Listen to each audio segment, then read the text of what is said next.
fighter combat. The game's signature spark mechanic lets you cancel any attack into a dash and sets you up to combo opponents like never before. Their alpha is available now on Steam with an open beta release coming August 30th. The beta will have new stages and a new stance character, the chain-wielding assassin Reina.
EVO 2022.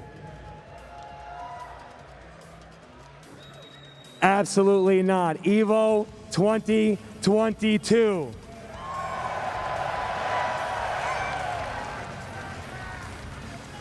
It's been 3 long years since we got to be in a room like this to celebrate fighting games. So are you ready for a 3-year-long hiatus of some of the best Street Fighter V you are ever going to see?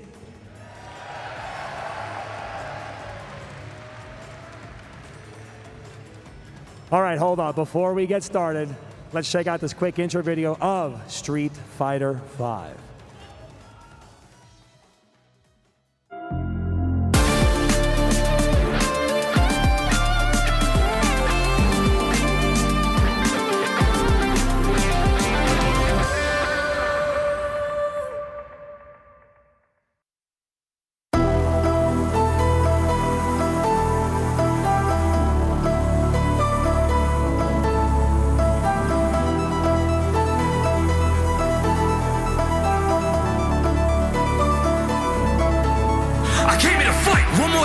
one more time. We've been ready for the crush just to do this live. I've been waiting for a minute just to do this right. For one more strike, I'm in my prime. Let's get it. Who wants some? I put everybody on blast. Hit them with the meter at the edge of your dash. Everybody get snatched when they're trying to hold back. Thinking they gon' get a minute, press a button, get trapped like that. Shimmy till it's 50-50. I'ma put them in the corner when the mix is risky.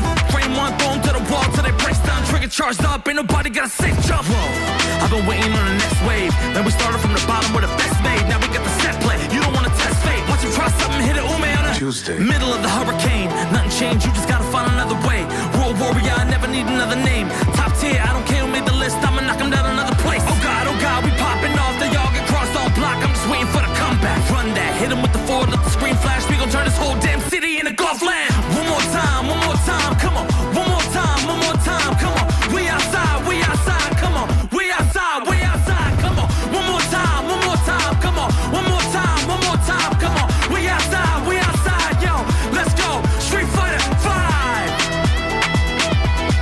All right, let's go, everybody. Keep it up. Street Fighter V, top 8. Our first contestant, get him out here. Gachi-kun!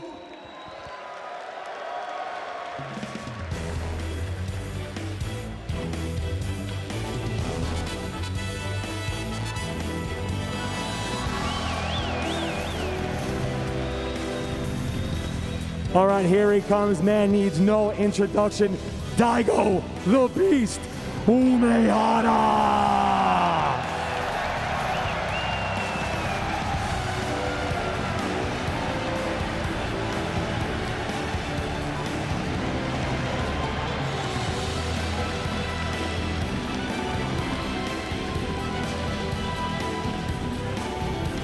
Let's get our next player out. Please, Kawano, take the stage.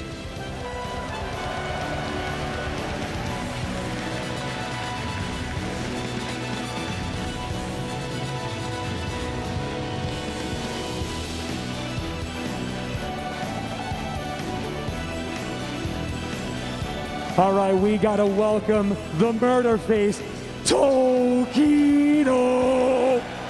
Tokido.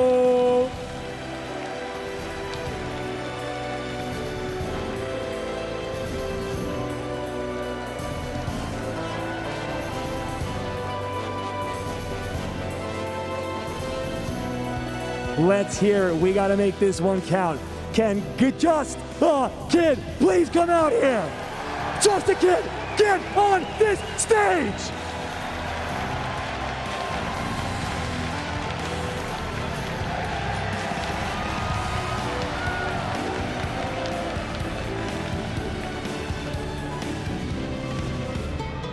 Let's bring him out here, Oil King!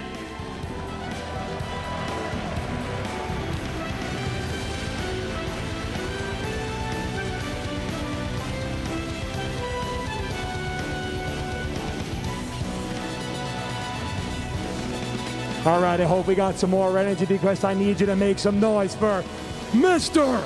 Crimson!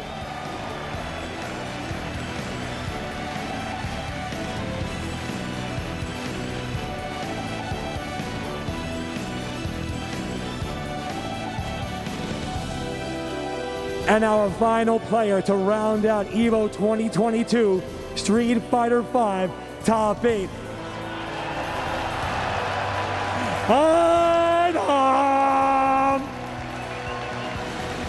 Yeah!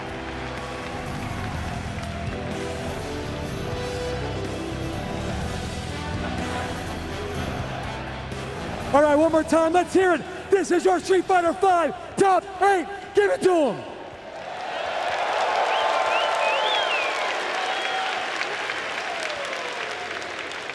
Now that the stage is set, let me give this over to our commentators to finish this off. We're back, Street Fighter fans. It is time for some Street Fighter V here at Evolution 2022. My name is James Chen.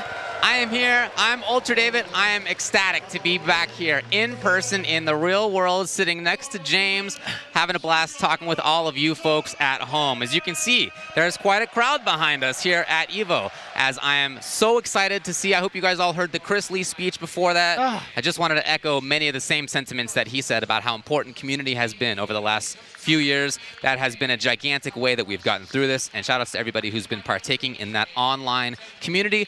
But here we are in physical person, IRL, in the top 8. Kind of mad at Chris. He got me teary-eyed already. I don't know if I'm going to be able to handle this. I may have to just, bail at some point in time, unable to speak. But look, we don't just have a top 8 for you here for Street Fighter V. We have one of the most amazing top 8s that you could possibly imagine over here. We've got Gotcha-kun, a former Capcom Cup champion. We've got Daigo the Beast. No introduction needed for Daigo. Kawano, one of the youngest and strongest players from Japan. And of course, Tokido, also an EVO champion just a few years back. That's right, and then on the loser's side, we break it out from just being a Japanese affair and we go to the US, where Just a Kid has qualified. This is his first EVO top 8. We'll get through, by the way, all of the players that they've beaten on the way here. Each one of these guys has an impressive list of names behind them. Oil King as well from Taiwan. His first EVO top 8, at least for Worlds and in person. Mr. Crimson from France. Same with him. First EVO offline Worlds top 8. And Idom. Actually, he wanted me to let you know that he's been here before, as you guys all know. he has in fact been in EVO top 8 in the past. Got 5th in 2019, of course, and he is here yet again. So both on winner's side and on loser's side, man, you are right. We have a battle. We got a lot of storylines here, James. Dude, I appreciate the fact that those slots in the bracket are already pre-populated with the Japanese flag. You're right. You're right. Shout outs to production. They know what's going on over here, and of course, the efficiency. Again, this is the craziest bracket. I swear, every one of these players, if they manage to win, there is such a deep story behind their win. But you heard from the crowd right there as Joe was introducing everybody. It seems like most of the hearts here in the audience are with Idom. Can a U.S. player, obviously Idom or Just a Kid, either can do it, but can a U.S. player bring home the crown to EVO for Street Fighter IV or Street Fighter V finally? Yeah, or will it be a Japanese player who's had many a chance? Will it be another French player? Won't have been the first time that a French player does the trick. Of course, we have a Taiwanese player in the cards here as well. Yeah, so we're going to be starting out with Gotcha-kun versus Daigo. As James said, not much introduction needed for Daigo, but let's just be a little bit more thorough about that. Here's a set of histories for Daigo at EVO. First, 2009. Even before this, whatever. You guys know he was good before that. But in 2009, first place. 2010, first place. 2011, fourth place. 2012, fifth place. 2013, seventh place. 2014? No. And not since 2013 has Daigo made it to EVO top 8 for Street Fighter. This is the craziest thing. I mean, Daigo, one of obviously the most storied players of all time, but let's talk about Gotcha-kun here as well. One of my favorite stories about Gotcha-kun, obviously, he wasn't sure this is something that he could do. Yes. This was not something that he was convinced. Becoming a pro player in Japan, it's not necessarily that obvious of a path as a gamer. He then went to Red Bull Kumite, in France, and he got second place to Nemo. And he was like, wait, I'm good. Like, I can do this. What? And Red Bull ended up signing him, and then he ended up winning Capcom Cup with a large prize pool, and then was able to buy a home for his wife and himself, and it's just such a wonderful story. And here he is again on the stage of EVO 2022. Absolutely right. Now, they, of course, have experience against each other. I'll tell you that the most recent stuff that I could find was in the Topanga League, and in that, Gotcha-kun versus Daigo won 7-4. That was Gotcha-kun who took it in that set. But Daigo has known now for most of the day who he's going to be playing against. And his ability to game plan and think ahead for first rounds like this, just about unparalleled. Prep time Daigo. That prep time Daigo. Now, it's not full-time prep time Daigo. That's something we talk about when it's like, a week or two in advance. That's not the case here. but nevertheless, he's had some time. But again, like I said, they have a lot of experience against each other. They're not coming into this thing blind. Gachikun got 3rd in that Topanga Championship. Daigo got 6th, so both pretty good. Gachikun also wanted to say, look, up until now, nobody's won both the CPT and the EVO in the same year in Street Fighter V. Sure. He wants to be the first to do it. Daigo says, I'm going to show the potential of Guile. And look at this, dude. I mean, look, Gachikun has been playing Rashid for pretty much this whole entire time, a character who has very rarely dropped in the tier list. Daigo, he tried like Ryu and a couple of other characters, but as soon as he found Guile, everything changed. And here we go. The first match is underway. EVO top 8, let's go. We're talking about all first to 3s here in this top 8 just to set the stage. Daigo just like that, fighting out. Again, obviously Rashid, one of the biggest strengths of this character is he is able to take you and put you into the corner off of just about any combo. And so Daigo will be fighting out of that corner a lot. Really important to have seen even at the beginning that Gachikun was willing to jump in and set the stage like that. Daigo fighting out really well. It's not all about booms, of course, for Guile. He's got a lot of other tools, but as he tries it, Gachikun gets the corner again. The first EX wake-up flash kick, Daigo establishing that right away. One of the hardest people to read whether he's going to EX flash kick or not. He put a little stutter in there. Gachikun did not take the bait. Watch out for the critical art. The shimmy to finish off the round. Daigo getting the throw, and you know, obviously, if you're rooting for America, you're rooting for a player like Idom, but so many fans here in the stadium, Daigo represents fighting games to them. And can you imagine the storyline if Daigo can win this year at EVO for Street Fighter V? Holding on to that spot well. Gachikun again with the jump, empty as you could see. Back to this neutral over here. You can see them both fighting for the stage position right now. So much of what it's about is about that third screen. He jumps in yet again, this time with the roundhouse. But yes, of course, both of them would like to be up close pressuring. Guile's also cool from range, but that 1/3 screen, we'll take a look at it once we get back to it again. That's what this is going to be largely about. Here's Gachikun in the corner. And smart for Gachikun to use that V-shift, V-break. We didn't have that last time when we were here at EVO. And so that's a new mechanic for people who aren't familiar with it. But Rashid's V-break, very good range, so able to help fight against the sonic boom pressure. Oh, Daigo did not expect that hit. Yeah, looking for confirms, looking for crush on that. Gachikun is starting to get in trouble, though. He's got resources, and he's found a hit. He's gonna do it right there. And he's gonna go into the super just to make sure. Obviously expensive there to use all the resources to just drain a couple of pixels. But it's fine, getting the round, so important, especially against a player like Daigo. Just first game here. Anti-air's there. Gachikun with his eyes open. He's got the corner yet again. Guile hiding out in the cave. He's made his way out. Gets the crush counter sweep, sets up the safe jump, punishes the V-shift, and Daigo once again trying to fight out of this corner. Like I said, this is what we're gonna see a lot of. A little too far. Here's Gachikun again pressuring up close. Yeah, waking up with a shimmy and getting the punish as well. He's got his trigger ready to go. Daigo not letting it happen easily. Spending some cash in order to try to build space. Yeah, he tries it yet again. Here's Gachikun up close. Just actually builds meter for, and he knew it! And he knew it! He had just actually, by hitting Daigo, given him that EX meter. And he saw it there on the bottom left side of your screen. He knew it was coming up. Game 1, Gachikun. Again, as you mentioned, 3 out of 5 here. So it's just one game. Daigo, of course, great at making the adjustments, but Gachikun, Capcom Cup champion, like I said, obviously of that pedigree that can, it's just so hard to fight against. He's so good at making the adjustments himself. Look, he's been 4th at EVO before.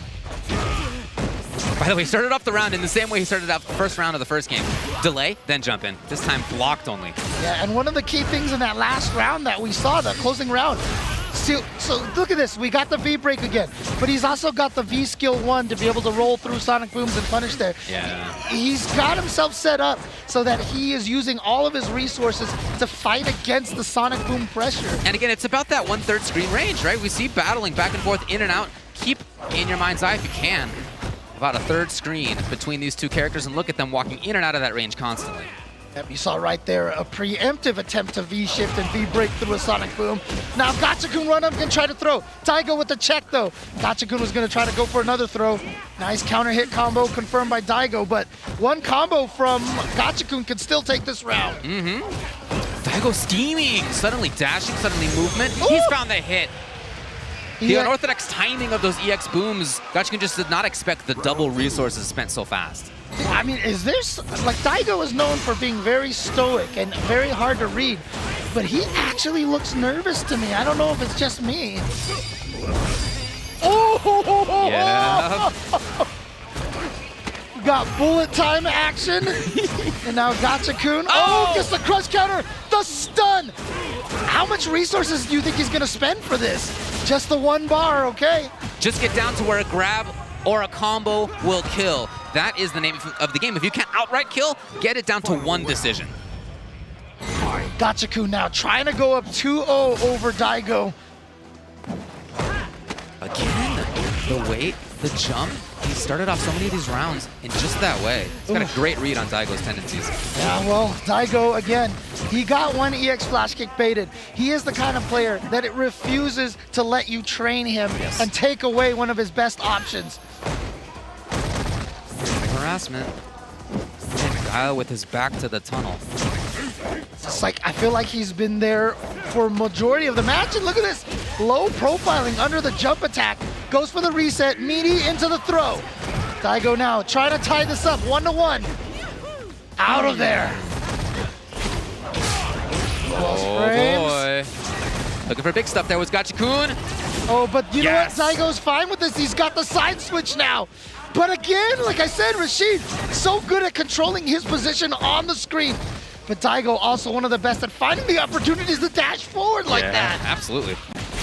There it is, and Punish! it's enough, just barely. Actually, it wasn't truly a punish. Not sure what Gachikun was doing, but he just got caught low.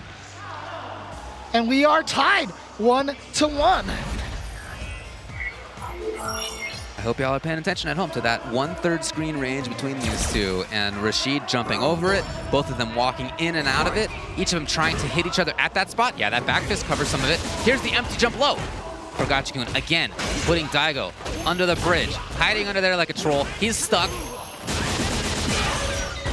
Gachikun finds the stun. He's got great situation for himself in the corner now. He still needs more. Okay, here we go. And now the shimmy there for Gachikun to finish out that round right there. Of course, you know, shimmying, basically you trick someone into thinking you're gonna throw them. They try to tech, causes you to whiff your throw, and you punish it right afterwards. First time Daigo's been on the side of the log, man. It has almost all been him getting cornered and, yes, fighting out sometimes, but he's been stuck in the corner a lot. Oh no, just a little too close. That B reversal put him a little too far away for that standing medium punch to connect, but as a result, he's got Daigo back to where Daigo's basically been living at this point. Oh! Daigo builds some V-meter with the crush, got a big combo, got space for himself. And again, the anti-air from Daigo ready to go. And you see the dash activation? Yeah, exactly. No fear at all in Daigo's heart. But a shimmy again from Gachikun, and guess what? You're in the corner again. Yep, over here by the bananas this time. Here's Daigo. He had a hit, but didn't believe in the rest. Yeah, but now you gotta watch out. Lower overhead. Shimmy didn't punish. No whip punish from Daigo. He choked in. The shimmy right there after the jump, getting Gachikun to finally whip the throw. The tension of that moment. Again, Daigo really doing a good job now at finding a lot of normals. He's, oh, suddenly Gachikun with the sweep. Sets up attack. Here he is yet again. Back in the corner, hanging out with his buddies, the dancers. Nice, sweeping the Sonic Blade startup. Daigo trying to interrupt the cancel. One more mix-up into stun. It's gonna be the throw. Gachikun should go up 2-1.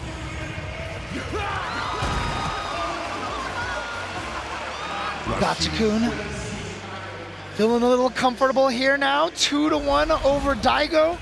Is Daigo gonna go immediately to the loser's bracket here at the start of top 8? Obviously, You don't want to go to that loser's bracket. No. It is so scary down there. He dashed into the start. There had been so many jumps. Daigo actually both had the same choice to move forward at the beginning, and Gachikun got there first. And like that, he's got the corner yet again. Finally trying to jump over a Sonic Boom, and Daigo not throwing the Sonic Boom, getting the flash kick anti-air. But again, you can see Daigo not always just sitting there crouching, charging up the... Oh my God, and again, the wake up EX flash kick. Well, if he gets knocked down again, he's not going to have those EX resources for a little while. Yeah, so Gachikun can approach. But the thing about it for Gachikun, I mean, and for a lot of players, when you get hit by an EX wake up like that, you take a little bit of damage, you're back on your feet, get to neutral again. And if you can convince the opponent that you're getting hit by it all the time, then you bait it out and then you punish it. And then you go up to match point versus Daigo, right? We all get that, right? But it's Gachikun, and like I said, former Capcom Cup champion, he's so strong. And again, one of the masters of Rashid, and he's one round away from sending Daigo to loser's bracket. He's done a fantastic job of making it so Daigo can't easily do what he'd like to do, control that space, keep Rashid out. Rashid's got all these tools, and he's gonna, no, not quite It there! was fast enough to punish, it was the right read. Instead, offensive V-Rev, Guile pressuring, no, not for long, Gachikun with a hit. Trying to push him all the way back to the corner, goes for the throw, but a nice tech. That's not enough to kill, but it's just one more mix-up. The trade, and Gachikun will take it 3-1 over Daigo Umehara and move on in the winner's bracket. Gachikun with the W, as we said, like he had done in Topanga. Moving forward, and it, as I was saying, I was really impressed. Same when I've seen him in the past. And his style versus a Guile versus anybody who'd like to control the stage with projectiles, he can, not just with the character, but with his own timings, really do a great job of denying that control. You talked about some of his techniques for sure. The V-skill is a big part of it. The V-shift into V-break is a big part of it, but it's just also regular stuff that any character has. Right. His jump timings were fantastic.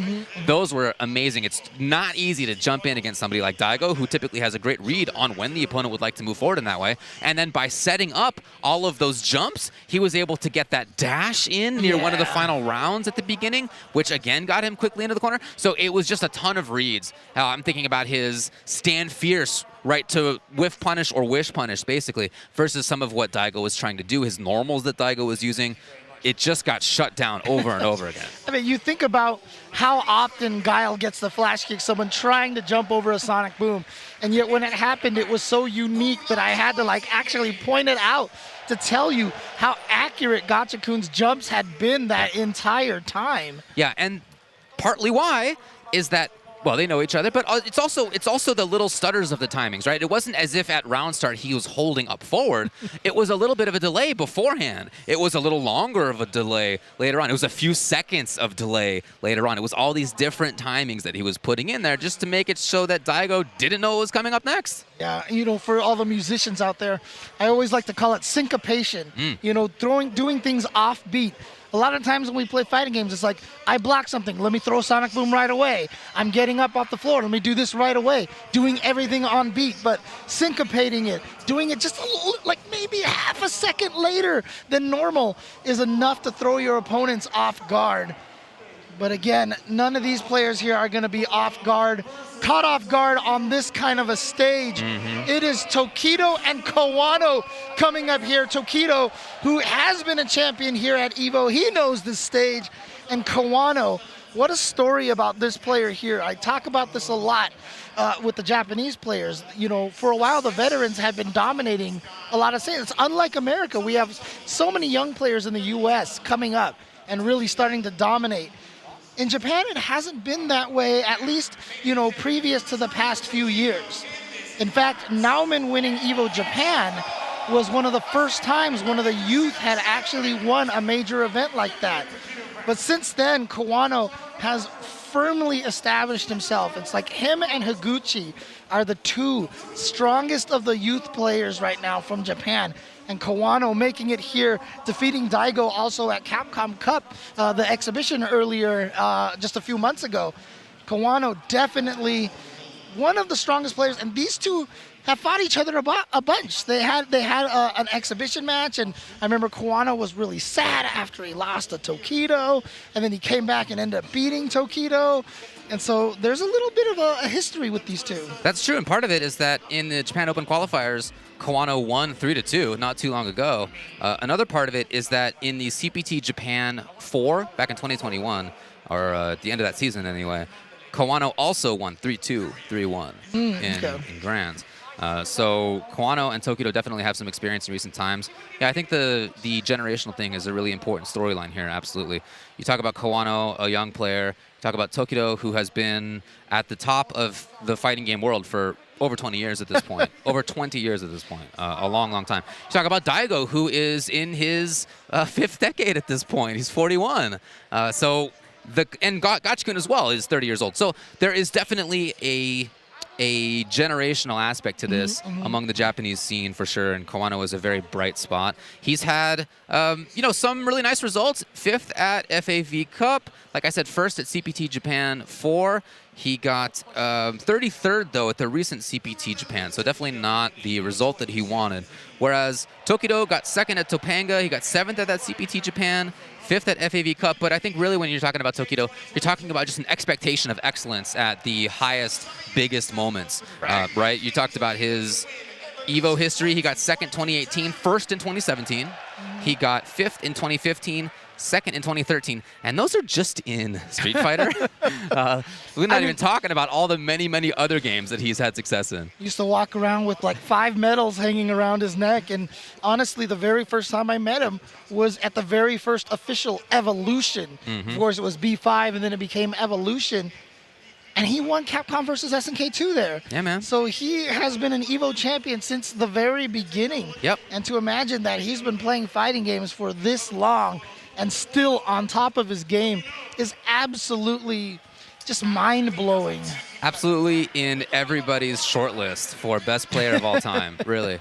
Right in there. So as the players are figuring stuff out, I figured we maybe take a little bit of time to talk about some of the other stuff that's going on for the other players, right? It's not just about these 4 that we've seen so far, or 2 that we've seen so far, and 2 who are coming up on stage. Just a Kid, Oil King, Mr. Crimson, Idom, we'll see in a bit. But there's also a ton of players who actually did not make in this top 8, right? Everyone else. Well, that is factually true, but I think it's interesting to discuss because it is just a sign of how difficult this tournament always is. There were over 1,300 players in Street Fighter V this year, 2nd most of any game. And along with that has come a lot of different, people who were not able to make it. Some of the people who we had discussed as maybe some of the favorites. I'm thinking about maybe like Mena RD is an example of this. Punk is an example of this. Right.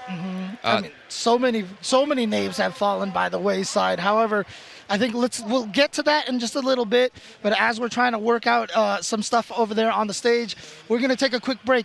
When we come back, we will have some more Street Fighter V action for you guys. And the calmness right now on Joe's face. And Eita as well, he doesn't look too shook. Opens with Scythe, so it's a great starter. And block. You see Joe will just hang out and block because he doesn't want to risk the uppercut. Great confirm, and he gets the Scythe combo. Jump over, but the uppercut from Eita, yeah, had the autocorrect on deck. Even though Joe's up 2-1, Eita's really been on point with some of those anti-airs. And Joe escapes the corner, finds himself the confirm, gets in with the knee, and there was no uppercut. Maybe Eita just not ready for it now. Oh, yeah, he tried missed it again.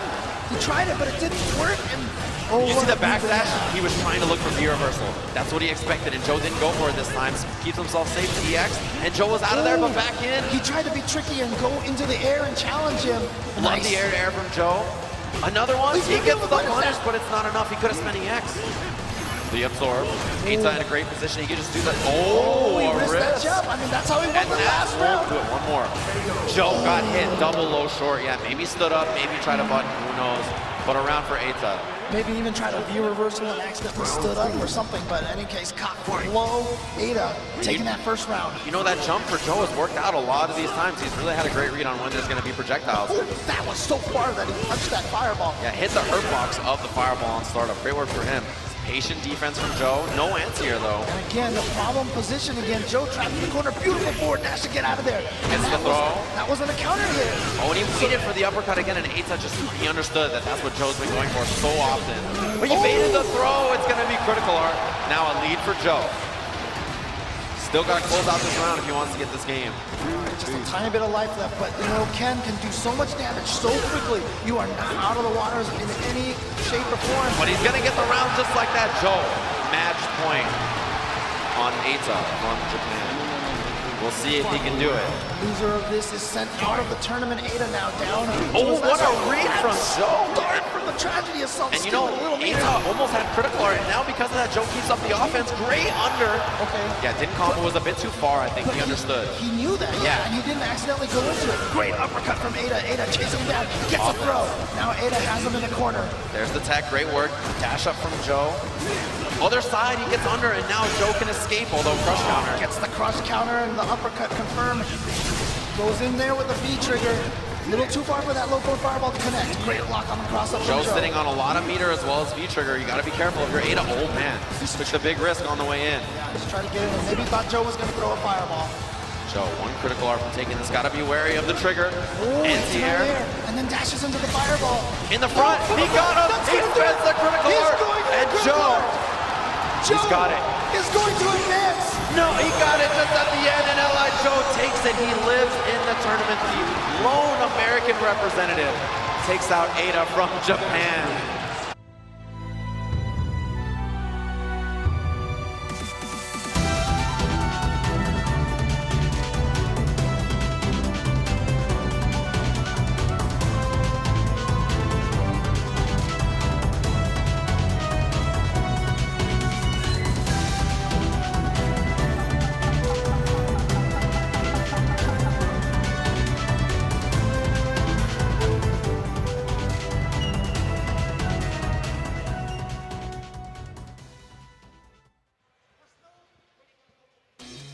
All right, hello to everybody from Las Vegas. That's where we are, or at least part of it. You can see sort of to the side there, there's the convention center, and there's a big old arena attached to that baby. And that's where we are. So thank you very much for joining us from EVO 2022 here in the arena.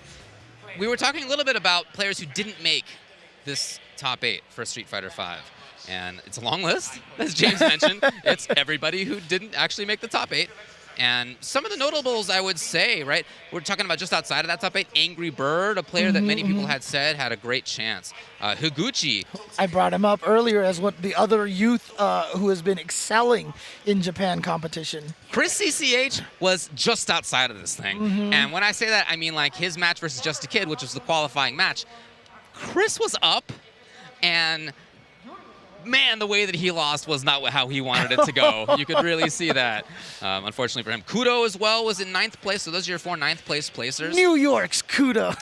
That's what we're saying, yeah. A very, very strong Chun-Li player. 13th place, Mira. From IQ Southern Mira. California. Well, in Southern California anyway for the last several years. in Southern California, yeah. We'll always be Midwest. That's what she told me. So. Yeah. Luffy as well, 13th, obviously former EVO champion back in Street Fighter 4 times. Problem X, former EVO champion in Street Fighter 5 times, was 13th place. Razor Cien, also EVO champion back in Street Fighter 4. So just a little look at who ended up right outside of this top 8. Yeah, but I think we've got the match, and well, we don't know just yet, because the interesting thing about it, Tokido's been playing Urien that I saw in most of the pool matches that I've seen him play, and he was even talking about it earlier. He was talking about how he doesn't agree with everybody that Urien is that much weaker. He was joking that he was talking to Mandrake, and Mandrake is like, no, I'm done with Urien. Oh. Tokido's like, no, still using Urien. So I commentated one of his matches in pools, and he was certainly using Urien. He did, all throughout yesterday. I talked with him about it earlier. He only used Urien yesterday. I was asking him, hey man, are you gonna use Urien today? He said, I'm going Luke. Oh, really? Because the rumor was that he wouldn't play Luke on PS4, but apparently it's just a matchup thing. And so he told me that that's what's gonna happen. He's already taken out Commander Jesse, Picaro, Kugera, and Angry Bird. Kawano's already taken out Gentleman Thief, Yanoob, Dankadius, Smug, and Kudo. dang. But I mean, it's interesting because, you know, obviously one of the core discussions, the core storylines of Street Fighter V is the fact that Luke is considered the best character in this game. And a lot of players, including Chris CCH, who we talked about, use Luke. And he is a very strong character. Yeah. And I think Just the Kid even said, I made it in the top 8. No more Lukes in my path. Whoops. Well. We'll see if Tokido ends up in his path. But he's at least starting out here with Luke. He didn't say he was going to only go Luke. He just said, in this match, I'm going to go Luke. So it's going to be more of a matchup type of thing. We'll see if he sticks with it. And we're starting Kawano using the character he's used for a long time. That's his Colleen. She was a character who was taken down to Pegger 2 as well, but here he is nevertheless. He's got that top 8. And we're going in with our second match here at EVO 2022 for Street Fighter V top 8. Oh, and a jump in right away for Kawano to start some damage. And it's been interesting because Tokido's Luke is so, like, it's not flashy. It's so fundamentally sound. He doesn't go for anything crazy, but again, why is Luke so strong? Great normals that move forward and go very far. He's got a great projectile, an actual uppercut, and he's just got so many tools and damage output as well. But Kawano's been playing Colleen for a while, and though she did get, you know, slightly nerfed in the definitive patch earlier this year, still a very strong character, and Kawano maximizing this character. Yeah, some of her damage output's a little worse than before as Tokido dashes in. All of a sudden, he had been backing off so often, I think Kawano just didn't expect it. Yeah, one of the things to note about Tokido is you probably noticed when you saw him on the stage earlier, he is now a hitbox player. This is actually, he wasn't a hitbox player, or which controller? He's a stickless player, let's put it that way. He's playing the leverless. Yeah, he's playing leverless, which he didn't do when he won back in 2017. And he is now, and one of the reasons why he's doing that, you know, Daigo found out when he started using the hitbox, he was like, man, this makes you dash so fast.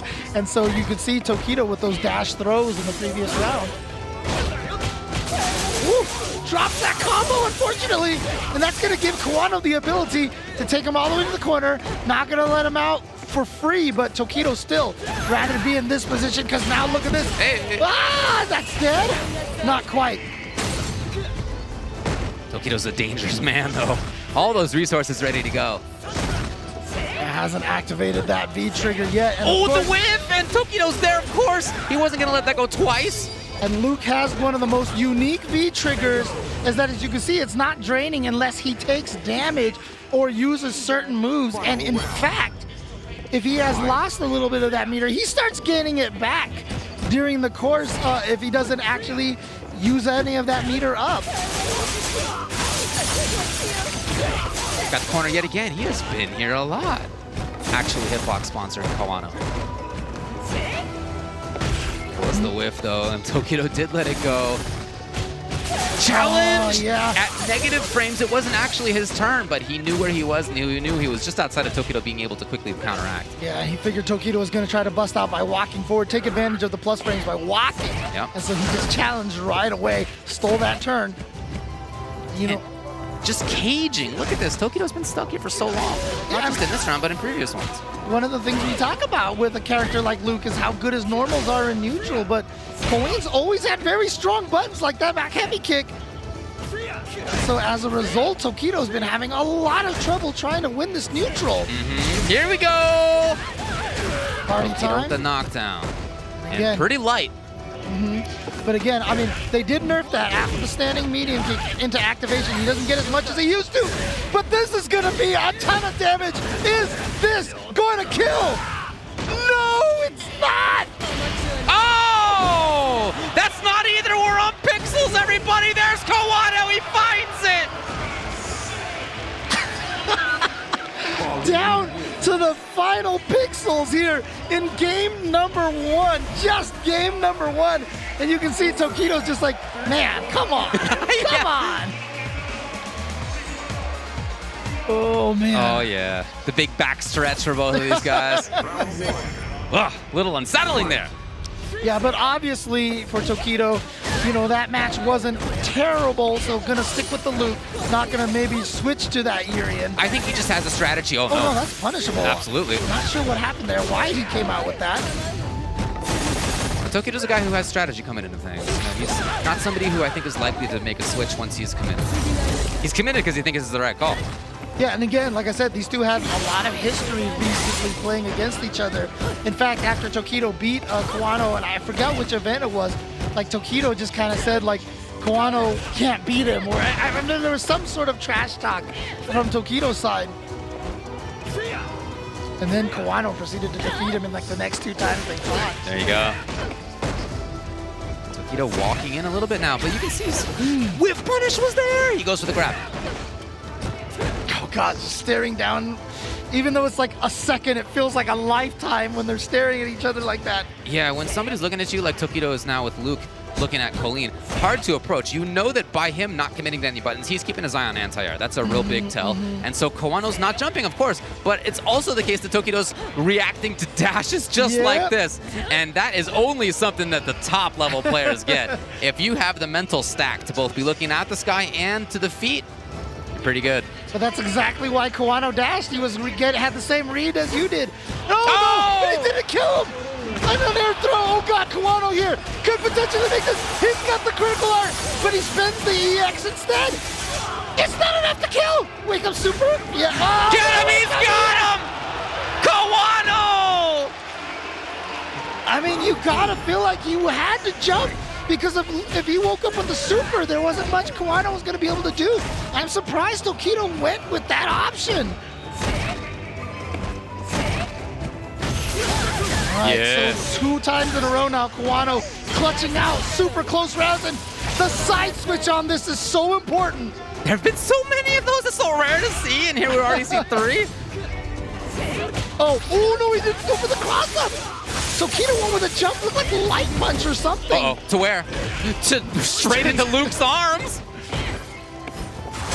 Again, Tokido sitting on a bunch of resources, but is he even gonna have the opportunity to use any of these resources?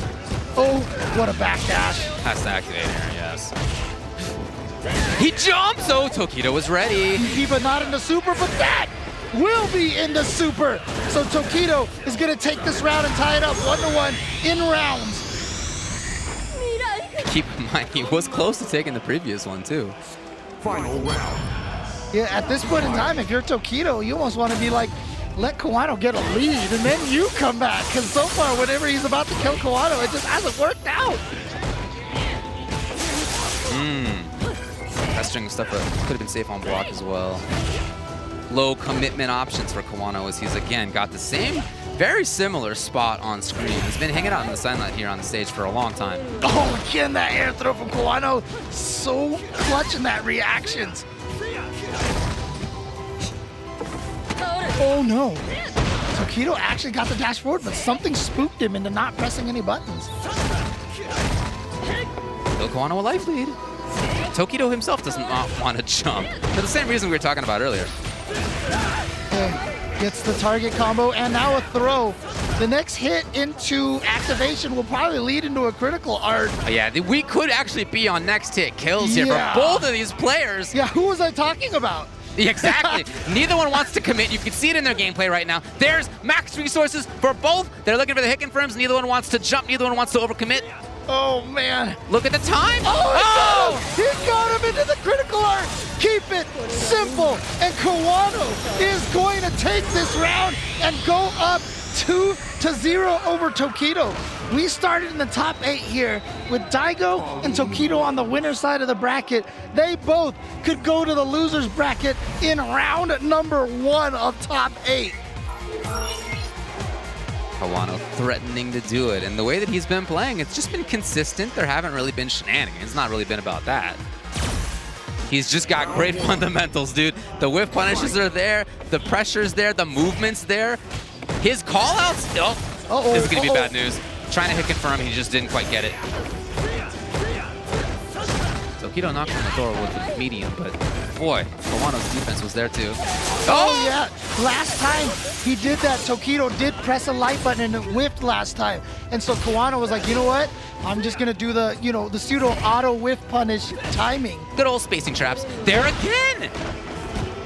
We're so ready for Tokido to jump. Got to activate for the safety, for the pressure. His defense right now, but with that V trigger activate. Oh, yeah, he kicked early that time. He knew Kawano was going to go for the air throw. Oh, the jump, but he didn't get the combo because he did light kick. Out of the corner finally, Tokido. Oh!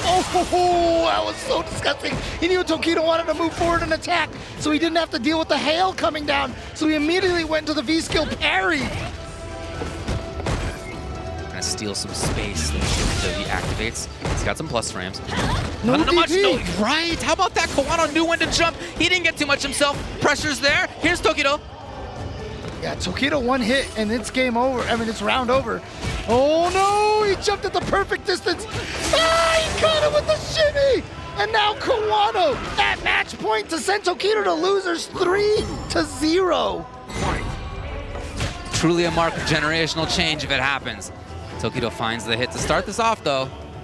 He's got a bunch of meter.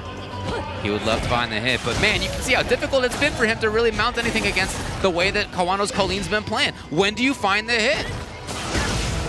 All right, gets the knockdown Here it here. is. Does get a counter hit and now towards the corner. We very rarely have seen Tokido have Kawano in the corner like Twice? this. That's gonna link. He's gonna get the stun. Tokido wakes up just as he sends Kolin to sleep. All right, but Tokido again, this is the longest road back to win right now. He's down 0-2. He was down 1 round. So he has to come back from the farthest distance possible to take this set. Starting out with almost getting cornered yet again. It's been a consistent theme. Yeah, I mean, we saw it in the first game too. Remember Gachikun keeping Daigo in the corner, and I feel like Kawano has definitely been winning a lot of the neutral.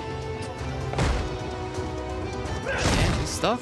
You were talking about some of the strengths of Luke, and part of it is his great normals that move him forward, but Kawano's even outside of those a lot of this time. And now this corner pressure, 2 throws in a row. Are we gonna see a third? No. Tries to fake it right there, tries to catch it with a counter hit.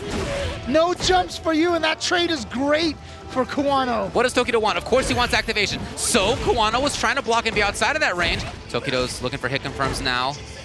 Kawano could get his own into super. Suddenly he jumps in. Tokido's ready. Finally. Oh, backdash in the corner. Here we go, activation from Kawano. Does get the throw. 1 mix-up away. Oh, caught him with the hail. And Tokido hits a button on wake up, but Kawano had the meaty and perfect timing, and so he is going to defeat Tokido 3-0. 3-0 is not something that I saw coming. I got a lot of respect for Kawano. Did I think he could do it? Absolutely. 3-0 against Tokido is still nevertheless a pretty remarkable result. As you said, we could have had in winners finals Tokido versus Daigo. We're not going to have anything like that, James. It's instead going to be Gachikun versus Kawano. And the craziest thing about that is, like I said, after Tokido defeated Kawano, I want people to, I don't know if they saw it, but after he defeated him, like I said, I can't remember the exhibition that it was, but Kawano wouldn't get up out of his chair. He was literally had the head on the table, and you could see they were trying to interview Tokido, and Kawano was just sitting in the back, and he looked absolutely crestfallen for the longest of time, and he just wouldn't get up. And you could see how much he took it to heart at that point in time. And Tokido, of course, got emotional when he lost to Daigo in that first to 10 exhibition set at Kimono Michi as well. Those are usually the turnaround points, because then Tokido then started beating Daigo. And after that moment right there, I don't know if Kawano has lost to Tokido since then. It's a pretty remarkable run. As we take a look back at some of what we saw. And look at this. This was the pixel away from death. Look at that. 1 pixel literally left. And then 2 pixels left here. And then again, Tokido trying to press a button and getting caught by the frame trap of Kawano. And it seemed like every time Kawano read that Tokido wanted to press a button. He had the meaties, he had the frame traps, and was able to take it at the end also with the meaty. Quite a set from Kawano, as well as with all those EX counters. Now, Tokido did throw them twice in a row, right? They didn't all work out, but still, that was really impressive stuff by Kawano.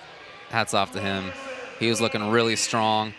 You know, before we went live, I asked him if he wanted anything, you know, to say anything for him. He said when he gets home after being in Las Vegas for a while, he wants to go on a diet. We all do, Kawano. We all do. Oh, man. But we're moving to the loser side of the bracket. And you know what? The short shorts from Oil King, a staple of his. Unveiled. But he is going up against, again, we have been talking about Kawano as one of the up-and-coming youth in Japan. In the U.S., right now, I think there are two main names in terms of the up-and-coming youth, Chris CCH and Just a Kid. Guess who had to fight each other to make it into this top 8? Yeah. Chris CCH and Just a Kid, as you mentioned earlier. But this is definitely I still remember the first Frosty Faustings I went to. Yeah. There was a kid that people were telling me to look out for because he's really, really, really good. He went by the handle Because I'm Batman or something like that, you know? No. And that was Just a Kid. Yeah. And you know what? I mean, at this point, maybe he needs to change his name to just a top 8 finalist, you know? He has actually tried to move away from Just a Kid a couple of times. No success so far. This is a guy who 4 years ago came up to James and to me, and he was like, guys, I'm a big fan. First of all, thank you. That's really nice. Oh, wow, that's so great. I grew up watching you commentate fighting games. You grew up watching? Wow. You got the right name out there, buddy. But he has really blossomed, and as you said, one of the best players in the world. So strong. He has already had a lot of success even before his character got the love that she's gotten over the past couple of seasons. And then now he's even more terrifying with Jury. She is a strong character. He got 2nd at Texas Showdown. He got 9th at Frosty's. He got 1st at the CPT-NA Midwest. He also wanted to say he's been watching EVO since he was 13, and he's super happy to have made it. Oil King, he said first time entering SF at EVO, he only got 13th, which was so close. This is the last, we all expect, year of Street Fighter V. I want to show all of my skill with no regrets. Well, no regrets here. He's gotten into the top 8, and you know, Just a Kid not going to be able to shake that name, just like Xiao Hai is Xiao Hai. Exactly, yeah. The Kid for years. And speaking of like Xiao Hai, Taiwan dominating KOF earlier today, 1st, 2nd, and 3rd place. Oil King wants to continue that trend. The strongest player from Taiwan currently, obviously Gamerby was one of the players who has done really well. ZJZ, in fact, himself has done well at Street Fighter tournaments. But Oil King is the one that's here on the stage, and he is going up against Just a Kid. Here we go. It's Jury versus Seth. A lot of people I talked with were really sure that this would not be Seth, that this would be Rashid. But Oil King has been playing both a lot. He's gone with Seth here. Yeah, and again, you know, maybe the last time we were watching EVO, Jury was not on the map. No. This was not a strong character necessarily, but you know, the Definitive Patch and others have really done such a wonderful job in balancing out all of the characters in this game. Yeah. Nobody's really bad in this game at all. But Jury is kind of like more than that because she's not just the only not bad anymore. Yeah, she's good. Dude, there's even jokes about being, quote, carried by Jury. Yeah. With no meter here, Seth stuck in the corner, and Just a Kid's going to find the hit, and he's got the W in this first round. You know who else he had the W over? DCQ, Ding Chengqi, one of the best players in China. Hot Dog 29, Uzura, JB, and as you said, Chris CCH. Jeez, that is definitely a laundry list of strong players. And remember earlier in the year, there was a little bit of the West Coast versus Midwest rivalry going on. And it almost looked like the West Coast at Combo Breaker was going to dominate through that. And then Just a Kid rattled off like 8 wins in a row or something to basically win it for the Midwest. But unfortunately for him, it is not looking like that this round.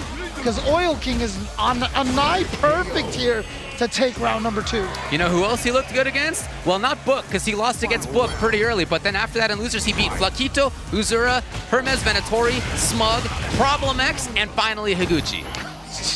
Wow, he was the one that took out Higuchi. Wow.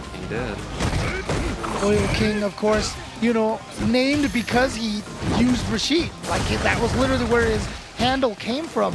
But, you know, the after Seth dropped was clearly a very strong character. It has since been normalized a little bit. But a lot of players found that they enjoyed using this character. Sure. Cien being one of them, and now Oil King here also sticking with it. But the bait on the throw from Just the Kid. Trying to mount some pressure with that firewall. Yeah, comes in behind the shield. Backwards. Interesting. Maybe trying to be outside of easy activation point for Oil King. Here comes, though, activations here anyway. Oh, boy. We saw the V reversal before. Oh, is it worse? No. Yeah, what? It's still the explosion. Oil King, pressure. Well, nope, they can't dash there. That's not real. Just the Kid interrupting, not gonna be dead yet. One more mix-up, but the chip is the danger. But he doesn't need the chip. He finds the crouching light punch, confirmed into the light Hekatonkery's punch, and he's gonna take game number 1. Surprised a little bit to have seen Just Kid dash in that way. We'll see if that's something to look at. He starts off. Yeah. Yeah, he's gonna dash again. It's gonna happen again. Just a Kid a little too far away for that light punch to connect. Yep, minus on block, so Just a Kid gonna take his turn. Again, another not real approach right there. Good block on the cross-up. All the way in the corner here. Oil King. Oh. Hey, EX bust out. Activation time. Here comes the mix-up.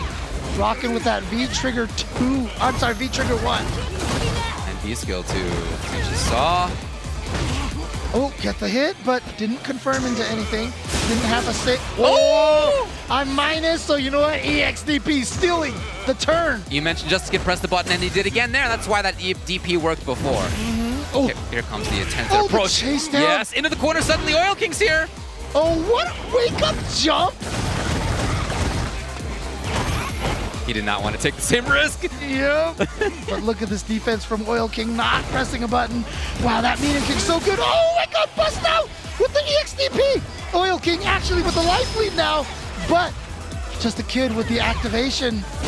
Oh, ready for even her dash? Dude, her dash is fast. Her V-Trigger dash is incredibly fast and far. So Oil King now with a 1-round lead here in game number 2. But a good start here for Just a Kid. Great damage off of that combo, confirmed. Oh, what a jump! Maybe getting the bead now on those V-Skill timings. Yep.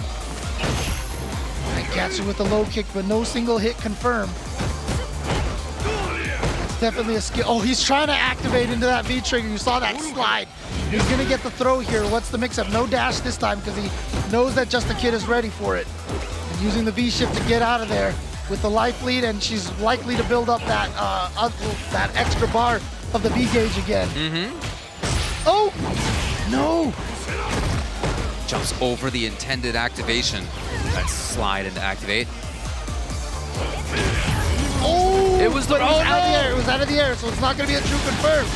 Okay, good timing on the V reversal, waiting till the very end, so we couldn't get chased down. And also, Jury's V reversal, one of the longest lasting ones, which makes it work well. But the confirm into the super off of the Hekatonkery punch once again. And Oil King is now up 2-0 to send one of the 2 U.S. players out of the tournament. Throughout a lot of these rounds, I feel like it's Just a Kid in control. And then, Yes. right, that's been my feeling so far. And Oil King has managed to kind of squirrel his way back in a lot of these situations. Some of his jump timings, some of his axe kick timings in the air to make the jump approach even a little bit weirder have been really effective. You know, I want to talk about nerves here. Obviously, Just a Kid very young, first time on this kind of a stage. But he told me he doesn't get nervous. He kind of channels it into adrenaline, which is what you need to do. But, you know, you say that, and then you actually come out here and you see this audience, and the stage might be a different kind of thing. But Just a kid. Nope. Definitely looking calm and composed here. Uh-oh. Oil King has an opportunity here. Seth with that mix-up. What is it gonna be? Left, right, high, low. Got the hit. Here we go. Big damage. Has 1 bar. Next hit can definitely still take it for Oil King. He gets a grab even, so just a kid. Yeah, needed to get out of there. Needed to get out of there. But again, that was another situation where a lot of control by Just a Kid. Almost the complete comeback by Oil King. Hey, confirmed it. Okay. And now another throw. Again, this time stealing that dash this time. Yes, confirm comes. In part because she was whipping a button out there. Here's Oil King. Setting up the timing for himself. Backing off. Oh, jumps in. That wasn't a hit. But here we go. Oil King now. Big life lead this round. Gets, oh, and he had Jury's power to steal to extend that combo. Oil King is at match point. Final round. His offense has just been really impressive. His jump time is great. There have been so few anti-airs. That's because Oil King's been really mixing it up well. He's backing off, trying to reset the situation, disengage and then re-engage. Here we go. Oh, okay. Safe side. Oh, yeah, there's 2 kicks that Seth has. One is an overhead, one is a low. They look kind of similar. Oh, jabs out of the air. Nicely done. V-shift to get out of there, but that means does not have the resources. Oil King has just been chasing out. Down. Should be able to build the super meter off of this. Definitely going to kill. And Oil King has moved on in the loser's side of the bracket. Man, you smell blood there, huh? You could see that. You could get that sense from miles away in the water. He knew that he was close to not only taking that round, but also taking the whole set.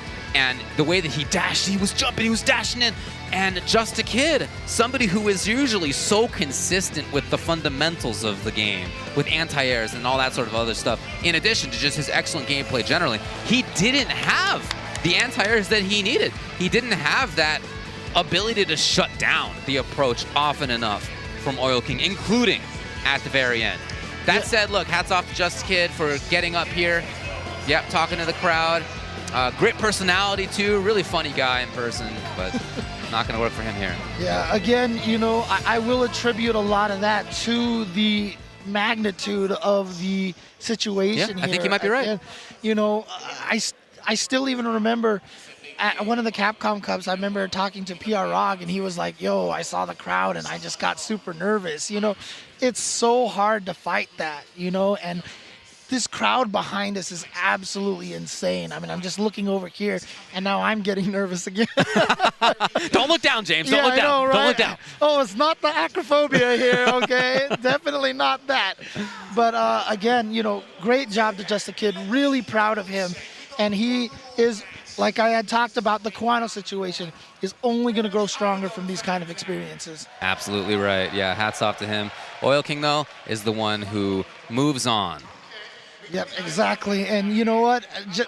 If you've been watching the Capcom Pro Tour, which, by the way, this is a qualifier for the Capcom Pro Tour as well. But if you've been watching about this, you all know about Street Fighter Duel. The Capcom authorized mobile game is coming out. Well, it's available for download in China right now. The global version is coming soon. So you can fight alongside with Ryu, Chun-Li, and Ken against the Suzaku Castle, further into the Shadaloo City, explore the mysterious organization, experience the classic stories with all your fighters, and recall your memories of the original Street Fighter. Your Street Fighter legend is now back on track. Various combo styles and counter, stun, combo, supers, an impressive array of fighting elements, and the associated combos offer you a new battle experience, challenging your combat skill. The epic legend is reborn on mobile. Download Street Fighter Duel and let's fight for each other and join the journey with millions of players to become the best fighter and to make sure you have the time to fly. Anyway, yeah.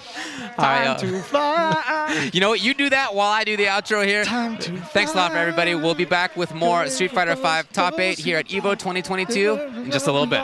Street Fighters fly. The EVO team would like to give a big thank you to Fresh Cut, the highlights partner of EVO 2022. finally, a dedicated home for gaming's best moments. Find all of today's top trending FGC games, creators, and tournament highlights all in one place with FreshCut. FreshCut is the next generation creator content platform redefining engagement between creators and fans to help communities build and grow. Remember to catch all the highlights this weekend with the FreshCut EVO 2022 Best Moments playlist live each day in the FreshCut app at 1 p.m. Pacific. Check out FreshCut over at freshcut.gg/evo. Dash up, back throw though, Mochi got a call for the corner. Oh, the parry on the drill! Are you kidding me? Oh my God! Let's go! That's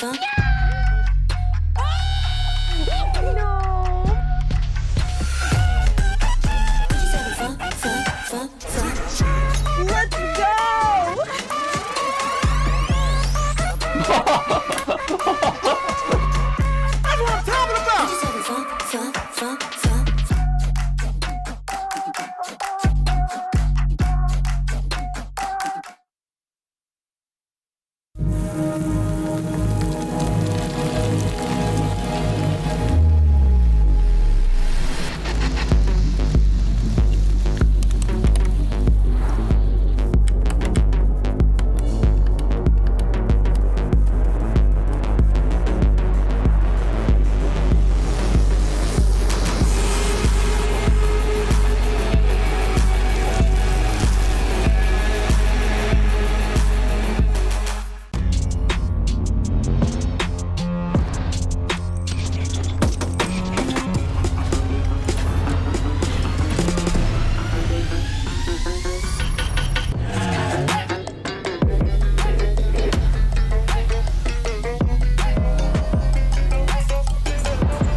Thank you to Hori for their continued support of EVO.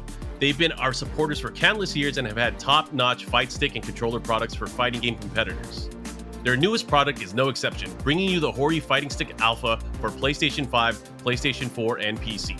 Check it out for yourself over at horiusa.com.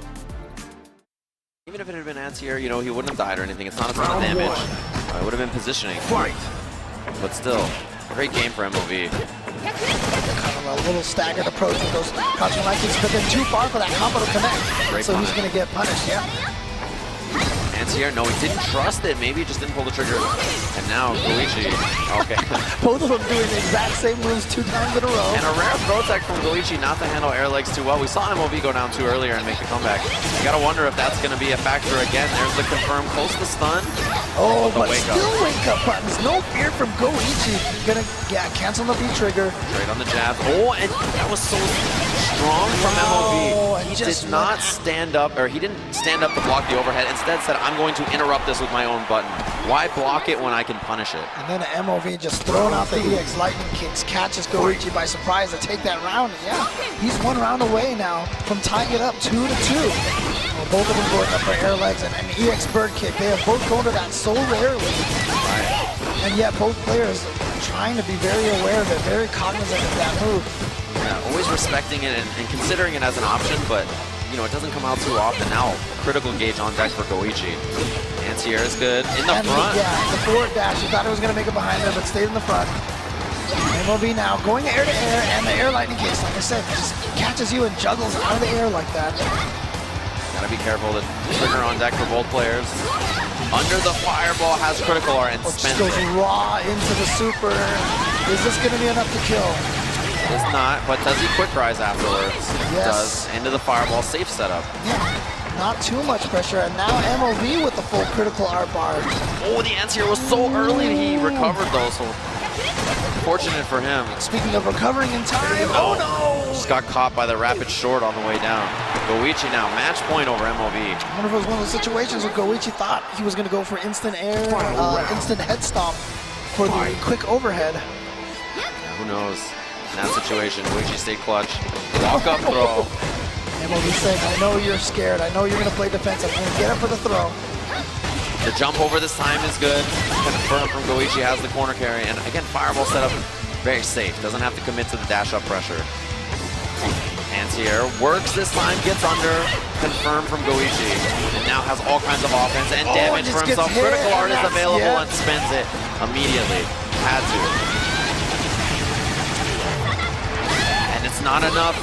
Quick rise from MOV, tons of meter to work with. You see the staggered pressure, which is the block, and that's a cross-up stomp from Goichi. He takes it over MOV, putting him out of the tournament. We had seen so many ridiculous comebacks all throughout the day. Not gonna happen this time.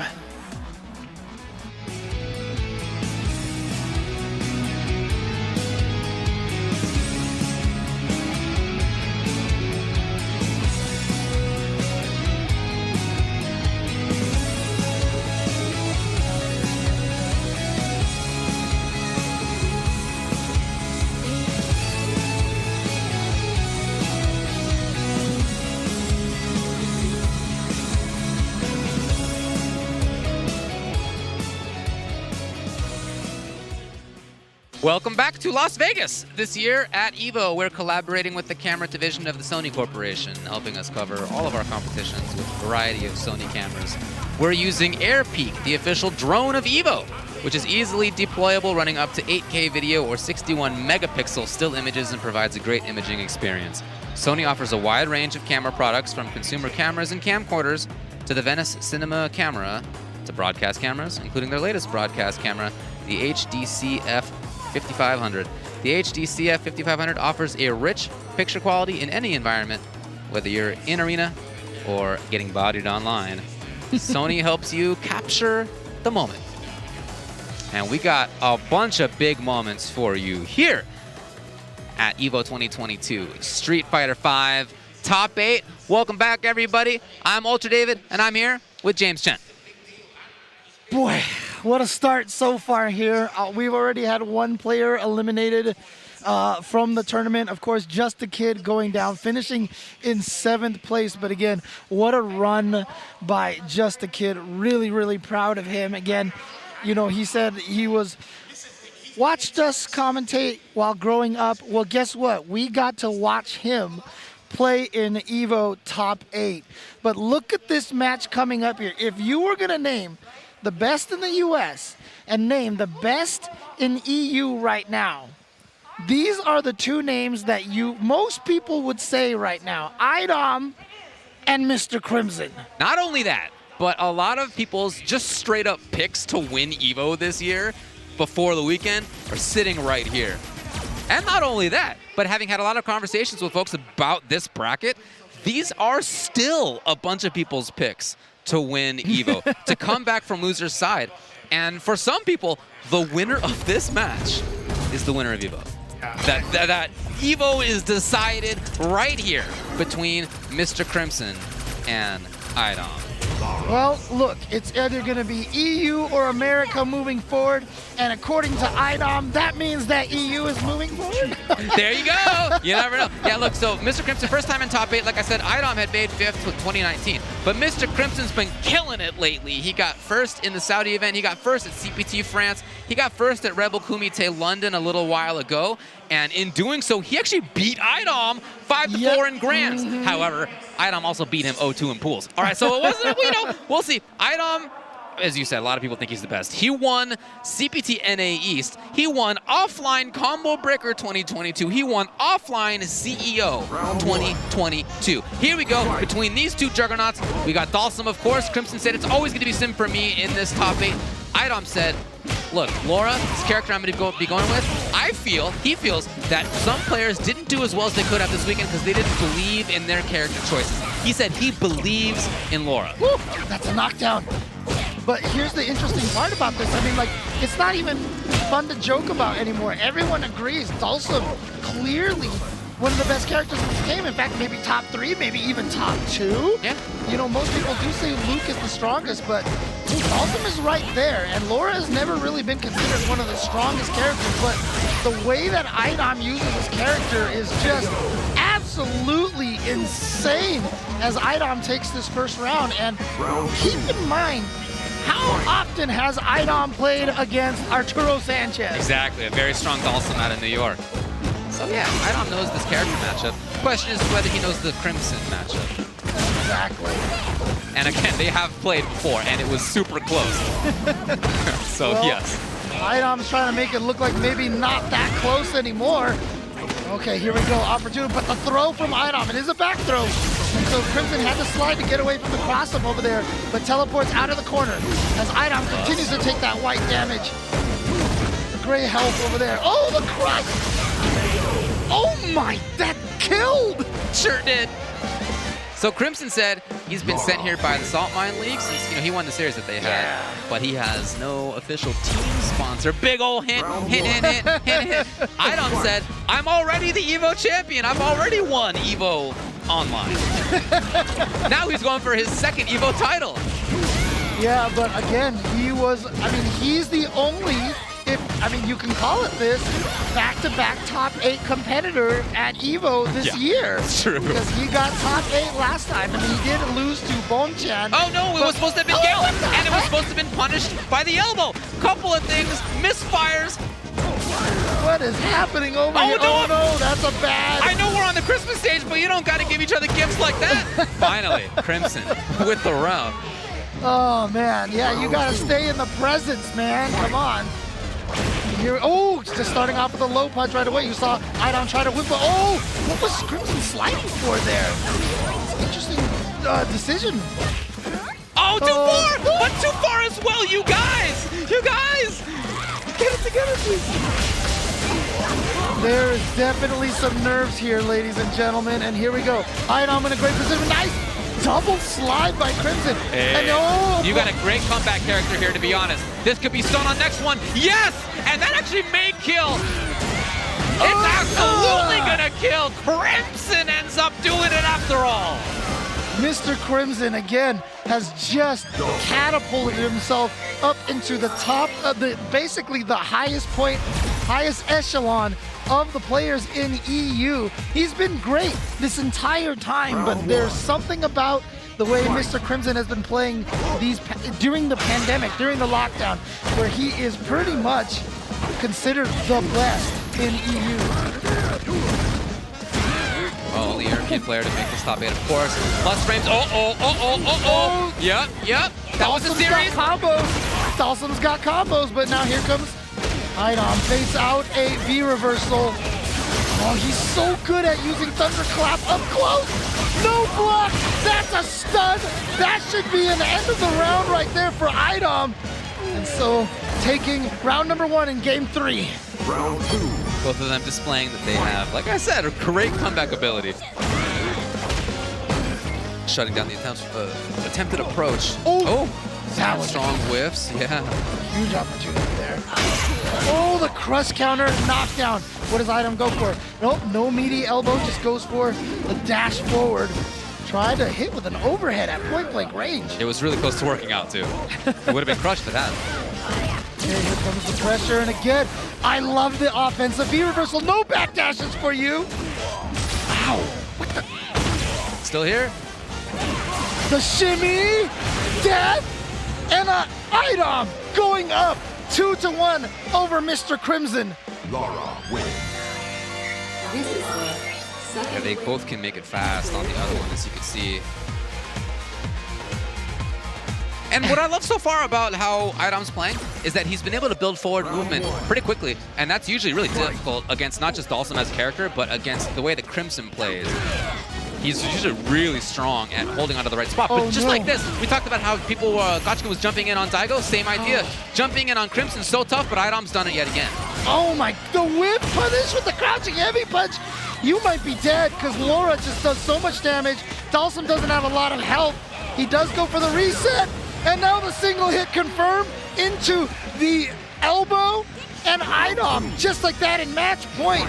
He is doing this like a game's done quick run right now. I know we got Sumi here. Fair, fair. Okay, V reversal, yeah. You can see the kind of pressure, that Mr. Crimson's feeling using those V reversals. Oh no!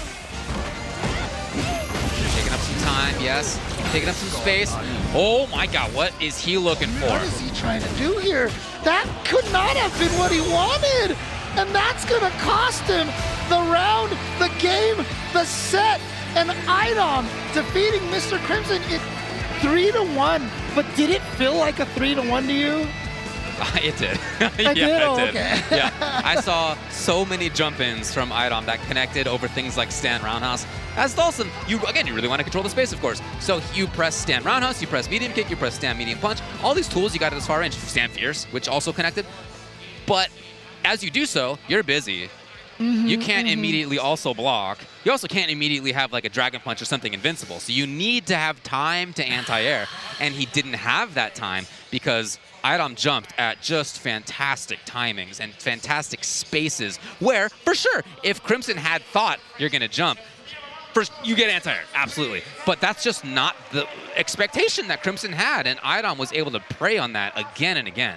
And that right there is a perfect example of what you mentioned earlier, right? All the experience fighting against Arturo Sanchez is not going to result in you jumping those limbs like that. It is playing the player, understanding their timing, and that's what Idom did, as you can see here. Look at this loser's bracket. Tokido going up against Oil King, and then Daigo and Idom. I had said the crowd obviously very, like you could hear them cheering for Daigo, and they were also cheering for Idom. One of them goes home. That's true! No! Gotcha-kun, Kawano, Tokido, Oil King, Daigo, Idom. Look at that lineup right there. That is pretty amazing. Look, they always are here at EVO Top 8, but this year, you know, it's something we've been talking about all throughout the weekend here in person. Just how awesome it's been to be here, actually in person again, after 3 years away.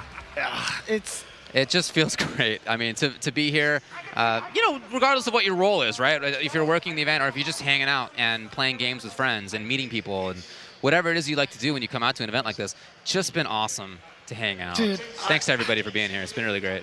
I gotta tell you, man, I've seen some people, like, I feel like there's just something, like there was almost kind of like this gravitational pull having EVO come back like this. Because I saw faces that I haven't seen, not just because of the pandemic. These are people who haven't been to EVO 2019, 2018. Yeah, I saw that as well. I saw a lot of very, very old, familiar friends, and I wasn't expecting to get so emotional, but like some of these people that well, okay. Yeah, I saw the look in your eye. Look, but honestly, like seeing some of these faces again, I mean, it really was wonderful to see. And new faces as well. Chris Lee asking people to stand up as their first EVO. There was a lot of people who stood up for that. And that just shows you how many people have been clamoring to come back to something like this. So, boy, next match that we're going to be seeing here is going to be Tokido versus Oil King. They've both already sat down. They're getting ready to go. I tried to look up whether there's any recent major results. Not since 2019 have they played, so I'm not even going to get into that because it's been a long time ago at this point. But it has been a while since they've had a match against each other. And look, Tokido, with the very rare for him, 0-3 loss in that last one. That is a tough way to start this top 8. Whereas Oil King, I thought, did a really great job as he was playing. I really loved seeing him.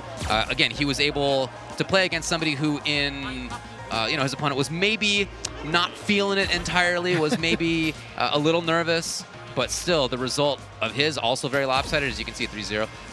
Awesome result. Totally the opposite of Tokido's. Yep, and if you were in 2019 and you saw that Tokido and Oil King were going to go up against each other, you'd be like, let's get ready for that Rashid Akuma match. Yeah, that's right. And we might actually just end up with Luke versus Seth at this point in time now. There is still the potential for them to switch to the other characters, of course. Yeah, I wouldn't be surprised to see a switch here from Tokido. Again, he didn't say, he said that it wasn't going to be Luke the whole way. I'm not telling you he's going to. Okay. Yeah, I'm not going to say that he's going to switch. I'm just saying, like, he is keeping both Luke and Urian in the deck, just in case he thinks one is the better match. So we'll see which one he likes here, Bon. And it's interesting, obviously during the course of the pandemic and the lockdown, a lot of things have shifted a little bit. Ken considered the strongest Shoto a lot of times, if you don't count Luke, actual Shoto guys in that gi kind of thing. And Tokido has basically left Akuma now. Yep. I mean, he does not use him at all. And obviously Urian, super strong at the start of the pandemic. So that's who Tokido went to. And he's been continuing with that character. You see the switch to the hitbox or the leverless controller that he's using as well. A lot of changes for Tokido. Yeah, and he changes up his character. In fact, they both do from earlier in the top 8. It's going to be Rashid versus Urian to start things off. Okay, so it is going to be the Rashid. Round 1. And here we go. Again, loser side match.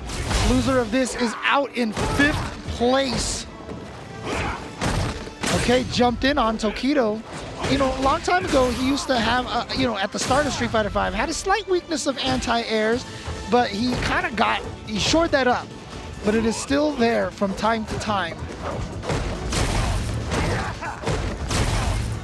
And you see them fighting in that middle of the screen, but there we go. Oil King getting the jump in again on Tokido.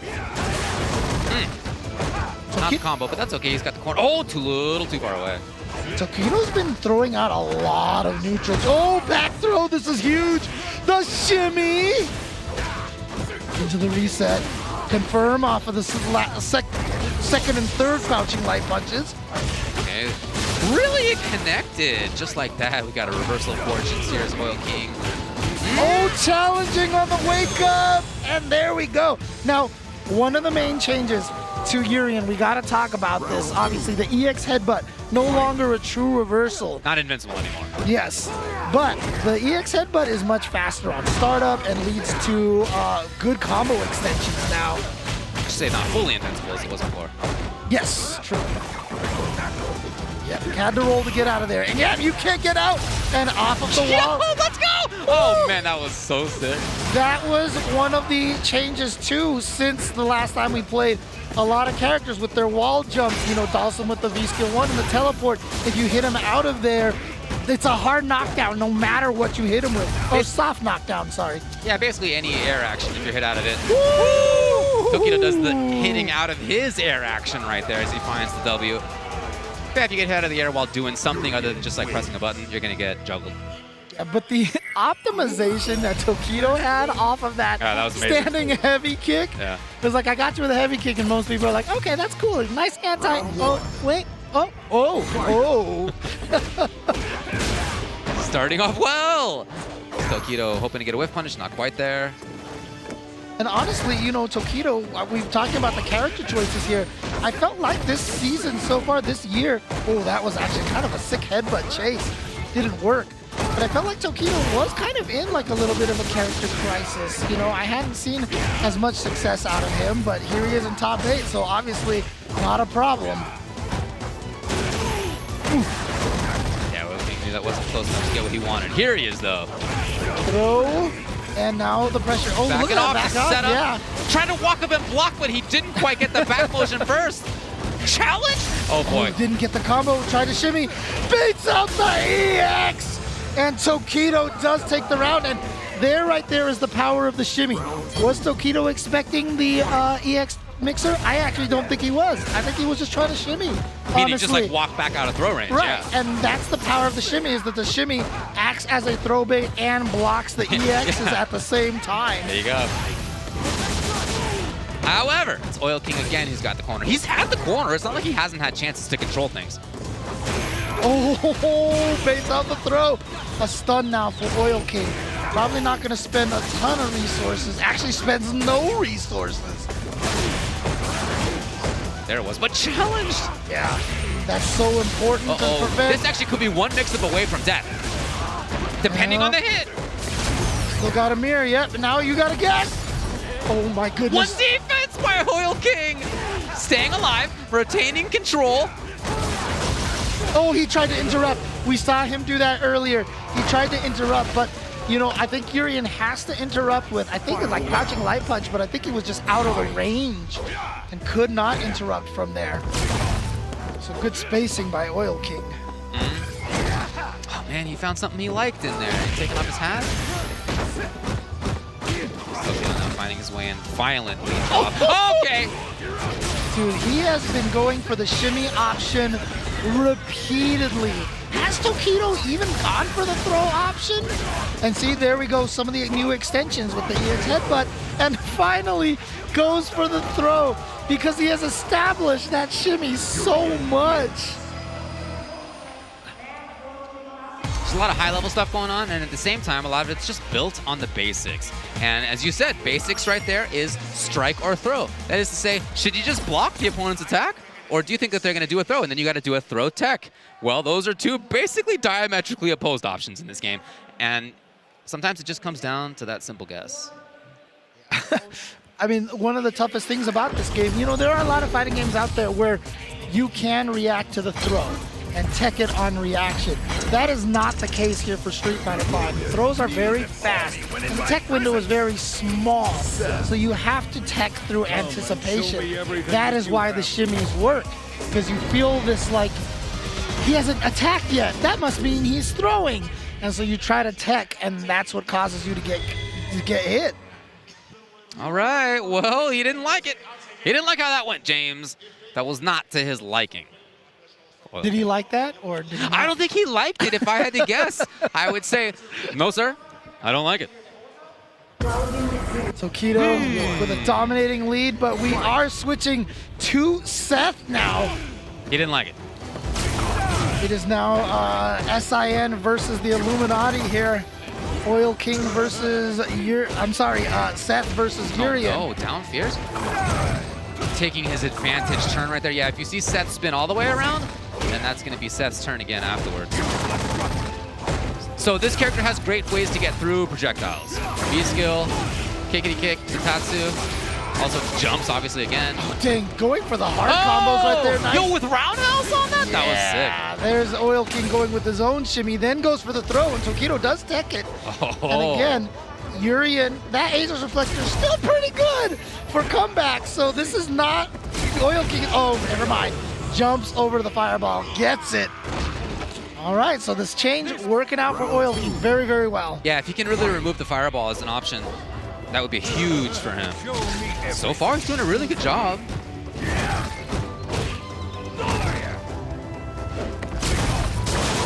Hasn't actually gone through the fireball yet with the heavy spin kick. Yeah, but obviously Tokido knows the threat. Right.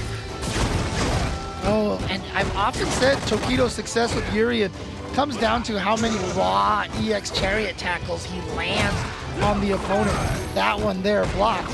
As you mentioned, it's on block. Okay. Tokido gets the back throw now, trying to push him towards the corner a little bit, but they're still pretty much in the center of the screen. Wow. That cross up like he hits so well. Uh-oh, it's going to be a mean mix. Where are you going? Where are you going? He didn't expect the hit. Truly. And now Tokido has the corner Okay, not for long, but he can activate? No, he saves it. Yeah, he had to spend that EX meter to keep that crouching heavy punch safe. Oh, yeah, his turn again, and Tokido's taking it every time. Oh, finally got him. And now installs with, what meaty heavy kick. Wow. Talk about a stolen turn right there by Oil King and Seth. So what do you think? You think this is the mix-up here? Do you think Tokido now switches to Luke? Because that seemed pretty dominant by Oil King. Yeah, I think that would not be too surprising. Tokido, again, is somebody who always comes in with a plan. Okay, it's going to be Urien still. He's always got a plan. And Urien, I guess, in his view, would have been the solution either way here, whether it was Rashid or Seth. Yeah, well, everybody's got a plan until they get punched in the face, so. Yeah, or kicked right there. And keep in mind, Tokido is up 2-1 still. Ooh, optimal counter hit damage combo. Baits out the EXDP. That's the first time I think, oh no, he dropped the combo. Doesn't matter, gets the stun, it wasn't even a combo, which means no scaling on this. He is definitely gonna be able to kill. Match point. Round 2. Trying to eliminate Oil King. Why not? Why not? Let's just do it. He's already, he's a hit confirm away. Okay, yeah. Important for Oil King to stay alive right there. Yeah, because the stun was looming. Yeah. All right, he messed up the mix-up last time. How is he going to get it this time? Overhead. It didn't explode, though. So, again, the shimmy. Like I said, Tokido has gone for the shimmy so many times, and now he shows the throw after the shimmy. Dashed up and blocked, expecting a button or a DP. Hold on a second. Escape right there for Tokido. It's so scary to tech throws in this game. Dashing up in patience. Jumping works. Oil King's got pressure here. However, Tokido fully stocked. It's not gonna matter. No, hold on a sec. I thought that was gonna do it. Tokido's alive. He's alive with all the resources. Can he survive this?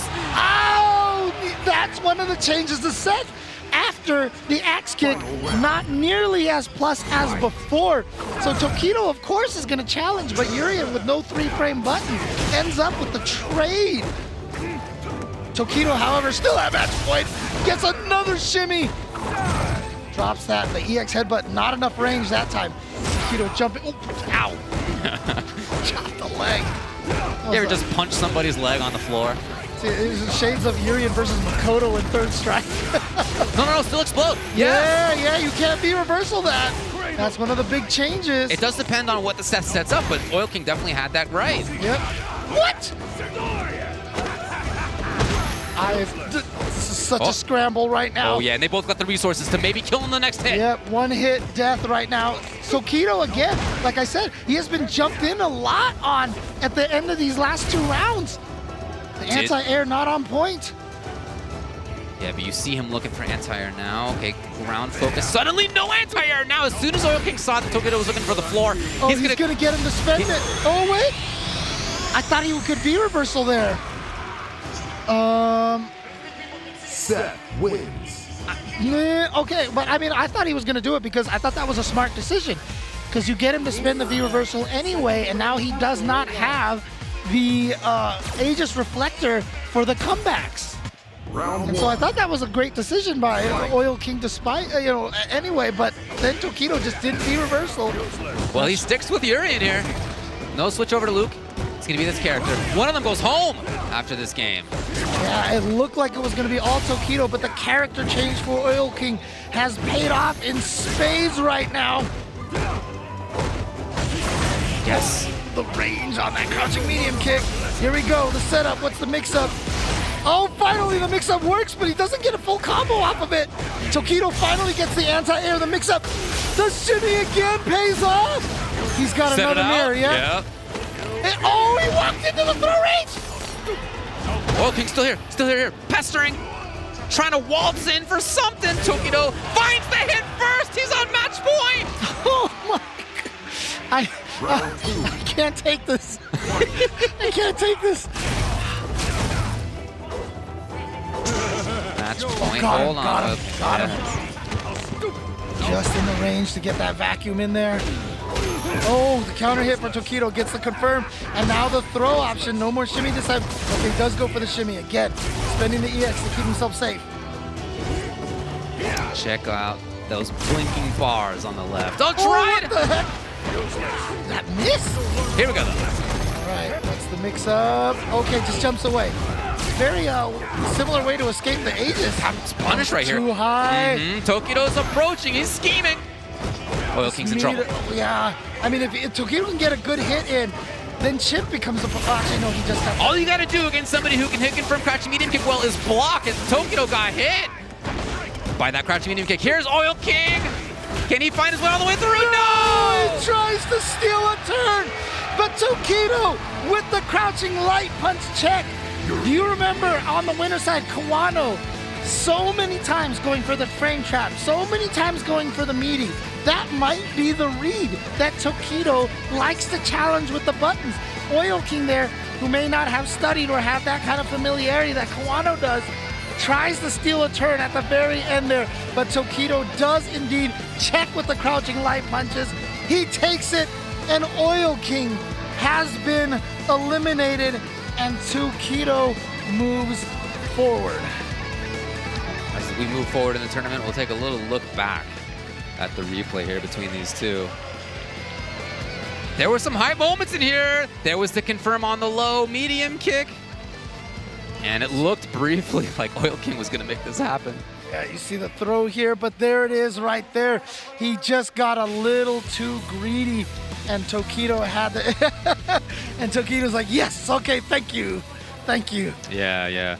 That was like the correct, yes. Yeah.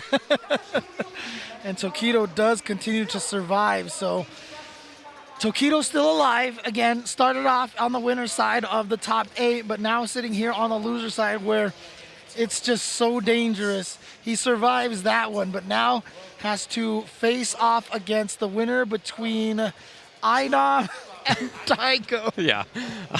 So, right, the three who could move forward into losers are Daigo the Beast, Idom, or Tokido. Hey. Oh, man. But again, thank you guys, everyone, for watching here.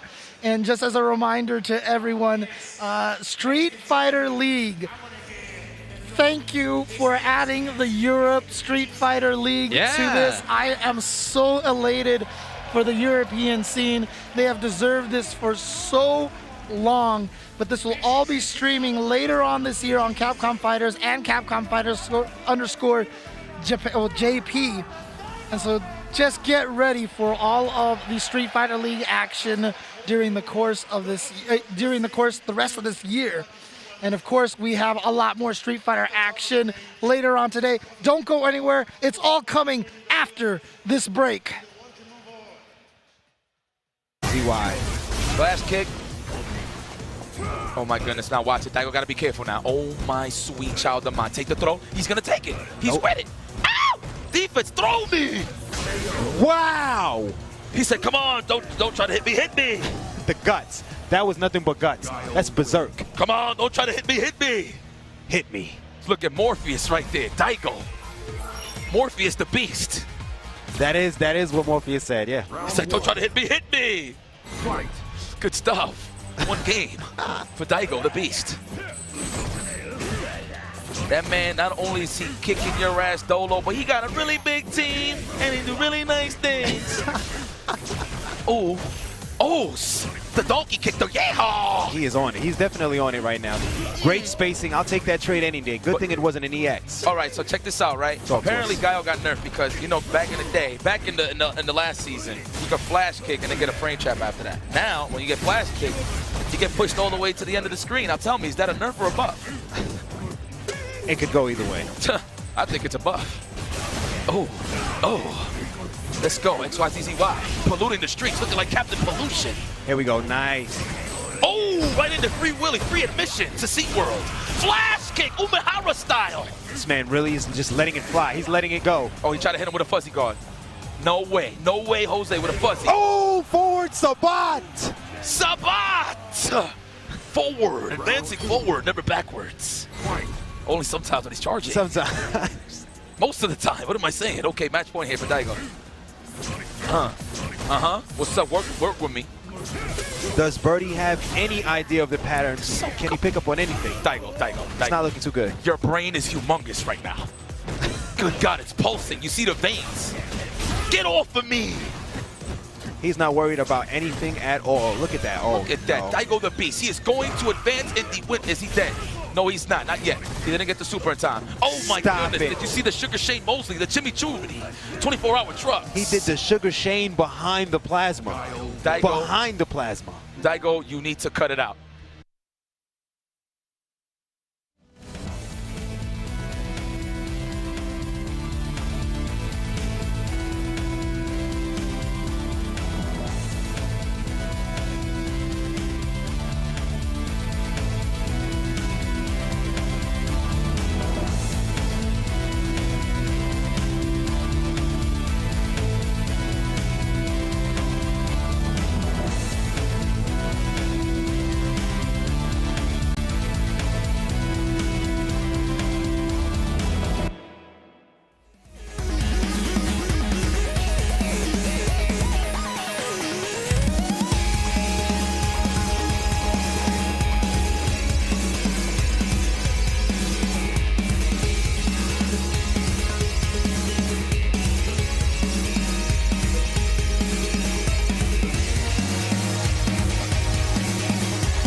You got it.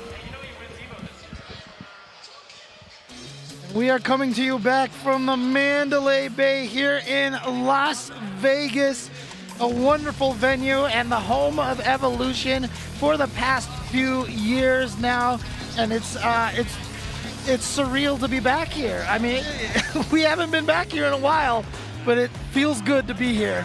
It really does. It really does, James. Yeah, super excited. And the action, as we knew, was going to be great. It has been great so far. We've had some results that were very close, as I think I would have expected Tokido versus Oil King to be. We've had some results that were maybe not what some folks expected as well. We're going to move on to the other side of losers, but first let's just remind you what's going on. Hanging out in winners finals. Gonna wait for a little while before we get them to play. Gachikun and Kawano, you can see the damage they did at the beginning of this thing. Gachikun 3-1 over Daigo. Kawano 3-0 over Tokido. We now move down to either Daigo or Idom. Again, many people's picks to win EVO before EVO started were one of Daigo or Idom. I feel like actually every time that we're gonna see a match here in this bottom side, especially, we're gonna be saying that. But it's true. A lot of people had one of these dudes picked.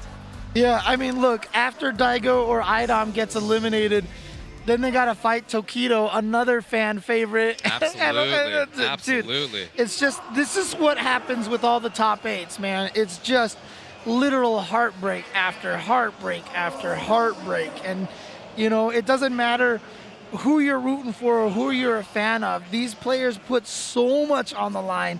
They put so much in their heart, and just to be on the stage and to play in this environment is so difficult. And I admire them so much, to the point that I'm glad I'm up here and I don't have to Look, dude, have that stress. We always say we got the easy job. There's no doubt about it. There's no doubt about it. It's Guile and Laura. I talked with Idom about what if this match happens? What if it's you versus the man Daigo? And he was like, well, you know, in the past, Daigo's beaten him, and he was not super excited. Well, maybe not that phrasing. He was excited to play, but he does know that in the past this hasn't gone well for him. So I was like, what are you going to do? He was going to go Laura. That's his plan. He believes in her really well. He likes how the matchup can play for him, and he feels like he has some extra reads that Daigo's not going to expect. At the same time, Daigo's somebody who is really difficult to get a beat on. Hard to know what that man's going to do. And then on the same time, on the other side, when you talk with people about what makes Idom great, it is everything, but it's the reads. Yes. It's the reads that he is almost unparalleled in. Yeah, I mean, I've always often said that the key to being good at fighting games is to never find yourself in a situation where you're like, what happened? Or what's going on? Or what are the options that I have here? IDOM is, like, I've always said that the top players make characters look faster than everyone else who uses him. And IDOM just puts you into this, wait, I just, and by the time you're trying to process the first decision, he's already mixed you up 3 more times. Exactly. So fighting at a range that I think IDOM's probably pretty cool with. Within his fierce range, okay, he backed off, maybe hoping to see a boom, but did not coax any such thing out of Daigo. Daigo waits again. And yeah, so IDOM, one of the best at using Thunderclap in neutral, but Daigo, one of the best at reacting to stop it, but didn't react in time to that. Got command throw, but here comes Daigo and gets the regular throw, and now pushing him away. Anti-air on point. Oh, jump around us to make the hurt box weird, and here's IDOM. Oh, too fast? Too fast? He was still in block stun? Chip damage for the death. Yeah, the trigger was activated. Nothing IDOM can do. Round 2. There you go. What a start. That range right there where IDOM can press things like Fierce. Yeah, exactly. Medium kick, forward Fierce. Oh no, the unsafety. Yeah, but not a huge punish. Obviously, Daigo, without that many resources, spent it on the critical art in the previous round. Don't let him tell you that players in their 40s can't react, folks. Don't let him tell you that this is an age thing. Look at that dude, Daigo, reacting with sweep. I've often said I can't react well now, but I couldn't react well when I was young, so it's fine. Daigo, he had punch control, maybe wanted to just safeguard himself. Here's IDOM. Is this another IDOM comeback? Oh my god, still going. He gets the hit. IDOM. Yep. Ah, the Ume flash kick is in the house. Guile wins. He said, Daigo and getting a read on him, on Daigo? Good luck. So hard to do. So very, very difficult. But again, that's just one game. It's just one game. Still a long way to go for Daigo right now. And in fact, a long road for all of these players coming from the loser side of the bracket. Only Gachikun and Kawano right now sitting comfortably and cushy in the winner's side.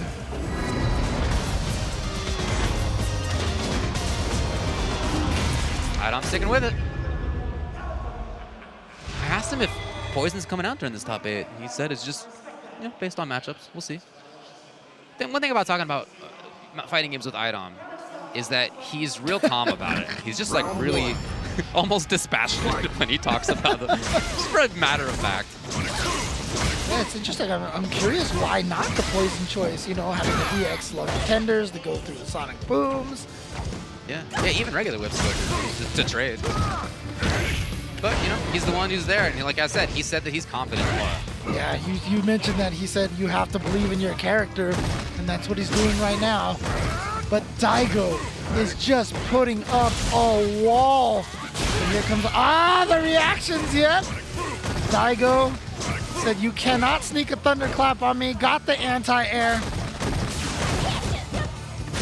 Goes for the low option. Nice, using the EX thunderclap as a safety. But then Daigo finding that syncopated timing again for the EX Sonic Boom. It looks simple to play that kind of defense. You just sit there and block, right? Surely not so hard. Wow, his defense has been incredible so far versus IDOM. Okay, finally IDOM getting something here. What does he go for? Dashes up and goes for the throw. And instantly teched by Daigo. So switch. Okay, finally maybe a chance for IDOM to get the knockdown. He chose not to press once. Okay, yeah, here. Yeah, back-to-back, same option. And then try to steal a turn right there. Daigo checking it properly with the wake-up. Oh, cross up. Back-to-back. Oh, the armor. Here it comes. And you know what? We talked about the reads from IDOM. No EX flash kicks this time, says IDOM. And he was right. Just go straight into the command throw. Trying to hit confirm that crouching Fierce there. IDOM, same with the stand Fierce. Trying to scheme around this. Yeah, he's found it. Overhead link. Yeah, that's a setup. Great, not quick rise right there. But again, his defense has been impeccable. Oh, but look at this. Idom says, I don't care. The super meaty stand medium kick. How plus? That felt so plus. How many active frames does that move have? But there you go. Idom on the board, 1-1. Very calm. I mean, both of these players, right? Yes. But the craziest thing is that I really feel like Daigo is showing more emotion than Idom right now. Tried to double dash forward. Daigo instead gets the corner. Will he voluntarily back off? He has before. Okay, that's no longer his turn. The tech comes. He's right back in the mix. That wasn't even a true combo. Yo, the offense from Daigo. We were talking up his defense. And just like that, it's his offense that really seals the deal. See, I mean, what am I telling you? It feels like Daigo is showing more emotion in this top 8. I gotta tell you, I think you are comparing him to like 20 years ago Daigo, which was a man made of stone, because I don't think there's like big emoting going on. Yeah, no, you're absolutely right. Everything is relative. Yeah. Everything is relative. Oh, man.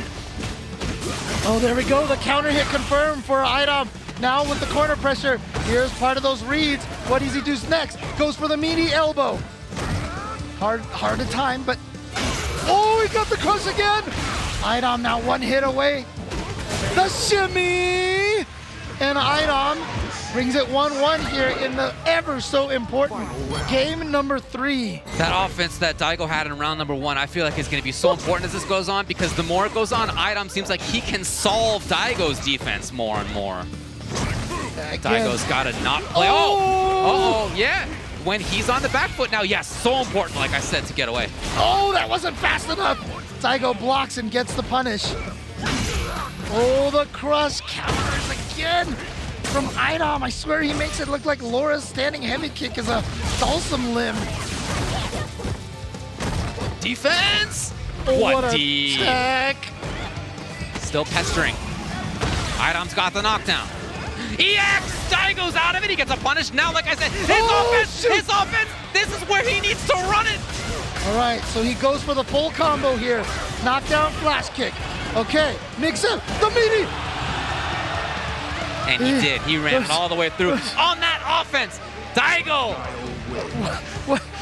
I don't think he meant to do back-to-back standing medium punch. I think it was stand medium punch. Crouch medium punch, didn't matter, still worked out. Daigo with the comeback, he's up 2-1 over Idom. And again, Idom is America's last opportunity here to perhaps try to take a championship home at EVO for US in Street Fighter V. Oh, got it. Blocked, finally by Idom, and he's got the stun. That's death right there, most likely. Oh no, maybe not. One more. Oh! Even though he needed 2 more, it was okay. Remember when I talked about just putting you into the what the? Oh, he did the what? That was a perfect example right there. It was a reset, left, right, mix up into a throw, mix up into a tick throw, and it was just, it happened so fast. Yeah. Okay, lovely walk up first. Daigo predicting that movement there by Idom. Oh boy. Command throw, what's the meaty? Yeah, goes for the meaty elbow. Got him on block. Here's the pressure he needs. Unfortunately for Guile, he does not get pressure right away again. He's gonna have to build that further. Oh no! He tried to, because when you hit Laura, the fireball goes away. So he was trying to hit her there. Tries to go for the throw, but nice jump back from Idom. But here comes Daigo. Look at Daigo with the pressure, the offense that you've been talking about. Yep, that's what he needs. Here we go! It's not enough! Oh, he blocked it! No punish, but still has an opportunity. Look at all those resources on Idom's side. He can't, gotta be. He jumped! Here he goes! He needs one more still! Oh, watch out. Oh! He did EX command grab! He hasn't used that all day! And he ties it up! 2-2 versus Daigo! Are you not entertained? Is this not what you were expecting from a Daigo versus Idom match? Final game coming in between these two! Daigo, again, trying to turn it on. Trying to find the corner. Yep, again, that offense has been so... Oh no! That's a jump in right there from Idom. Command throw! What's the pressure here? Goes for the meaty plus frames again. Daigo blocking, patient. However, he's being pushed into the corner. The confirm will come here from Idom. He's got the corner. Next is stun. Okay, nice activation from Daigo there. Guarantee. Oh no, never mind. Here we go. I love that offensive. Not enough reversal yet. From There Idom. it is. Match point for Idom versus the Beast. I don't know if he mistimed the elbow on purpose that time. That's if you do it at perfect timing, you have to delay it by 1 frame. But if he did it on purpose, Daigo fell for it, and here comes Idom. The unreadable man is getting read right now by Idom. And gets him to waste the bar on that V-shift. The barrage of normals is coming out from Daigo. Very active. Lots of resources spent, though. Again, those offensive V reversals. I love this decision by Idom. All of them. To try to keep Daigo in the corner. Oh, and now the V too far away. Okay, Daigo finding a lot of them. However, yes, again. Here he goes in for offense. If only he could build more, but hard to do. Here's Idom. He's got super. Yeah, watch out. He could potentially go. Oh, the shimmy. Guess what, everybody? Final game, final round. Daigo versus Idom. Who is it gonna be? The start. Again, he's trying to find that forward movement, staying away from the corner if he can. Is it gonna hit? Not quite. Tries to go for the lows right there. Oh, here we go. Finds the opportunity for the command throw. Meaty plus. Yep, caught Daigo sleeping. He knows that's plus, so he was scared to do anything. Nice V break to push him away. But again, those offensive V reversals. He's there. Idom's gonna need one more. Daigo's life is on the line, and he throws it up with the EX. The Ume Shoryu. No! There it is. And Idom is going to move forward, and Daigo has been eliminated from the tournament. And you can see from the crowd, people literally standing with their hands on their heads. Can't believe what they just saw. But that right there is one for the books right there. You can't get better Street Fighter than that between Idom and Daigo. What a match. The man who is so difficult to guess what he's going to do next, that we literally call a special move that somebody does at a random time that's unexpected, the Ume Shoryu. We literally have called it that for decades. He has had a reputation as being so difficult to get a read on. And there was Idom again and again. Command grabs, yes. Constantly making it work as the set went on and on. Not just command grabs, finding when he thought that Daigo was going to try to escape. His reads, as we said, that is one of his major strengths. Strong enough to even get the read on Daigo. And at the end there, Daigo's undoing was actually just a miscalculation, mistiming on his own part. He was trying to anti-air with the sweep and was probably going to cancel it into an activation. But it wasn't even a distance. He just pressed it too early. Idom hadn't landed yet, and so the kick just whiffed. And at that point in time, you cannot cancel the second hit of that sweep, and it's very punishable. And Idom took advantage of it, and there we go. Idom is going to fight against Tokido and Gachikun and Kawano, however, here on the winners finals. In winners finals, Gachikun and Kawano. Gachikun, again, having taken down Daigo 3-1. Kawano having taken down Tokido 3-0. They have already slain some of the all-time greats of fighting games. And now in winners finals here at EVO, they're guaranteed top 3, but neither one is going to be satisfied by that.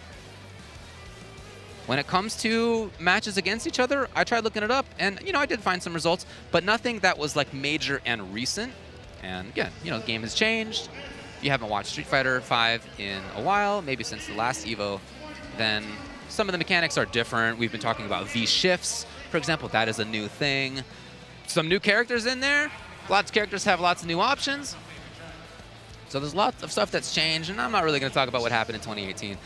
But here in 2022, we have Gachikun, we have Kawano in his first EVO top 8 here in Vegas, trying to make it happen.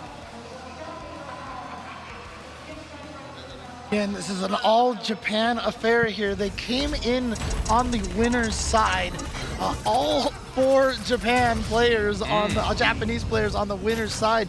One of them has gone out, and that is Daigo. However, Tokido's still there, and then we're going to end up with another country kill situation here where Japan is going to go up against Japan. But again, whoever wins this, guaranteed to at least be top 2.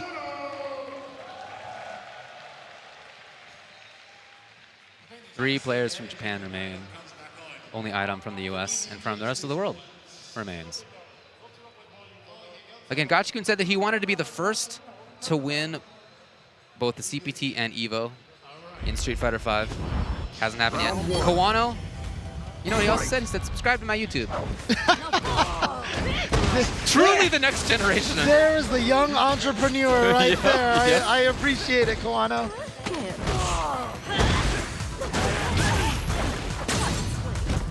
Tech early on, so showing throw early from Gachikun and Kawano. I mean, honestly, the way that Kawano defeated Tokido, he is just looking on fire, and it looks like it's continuing here.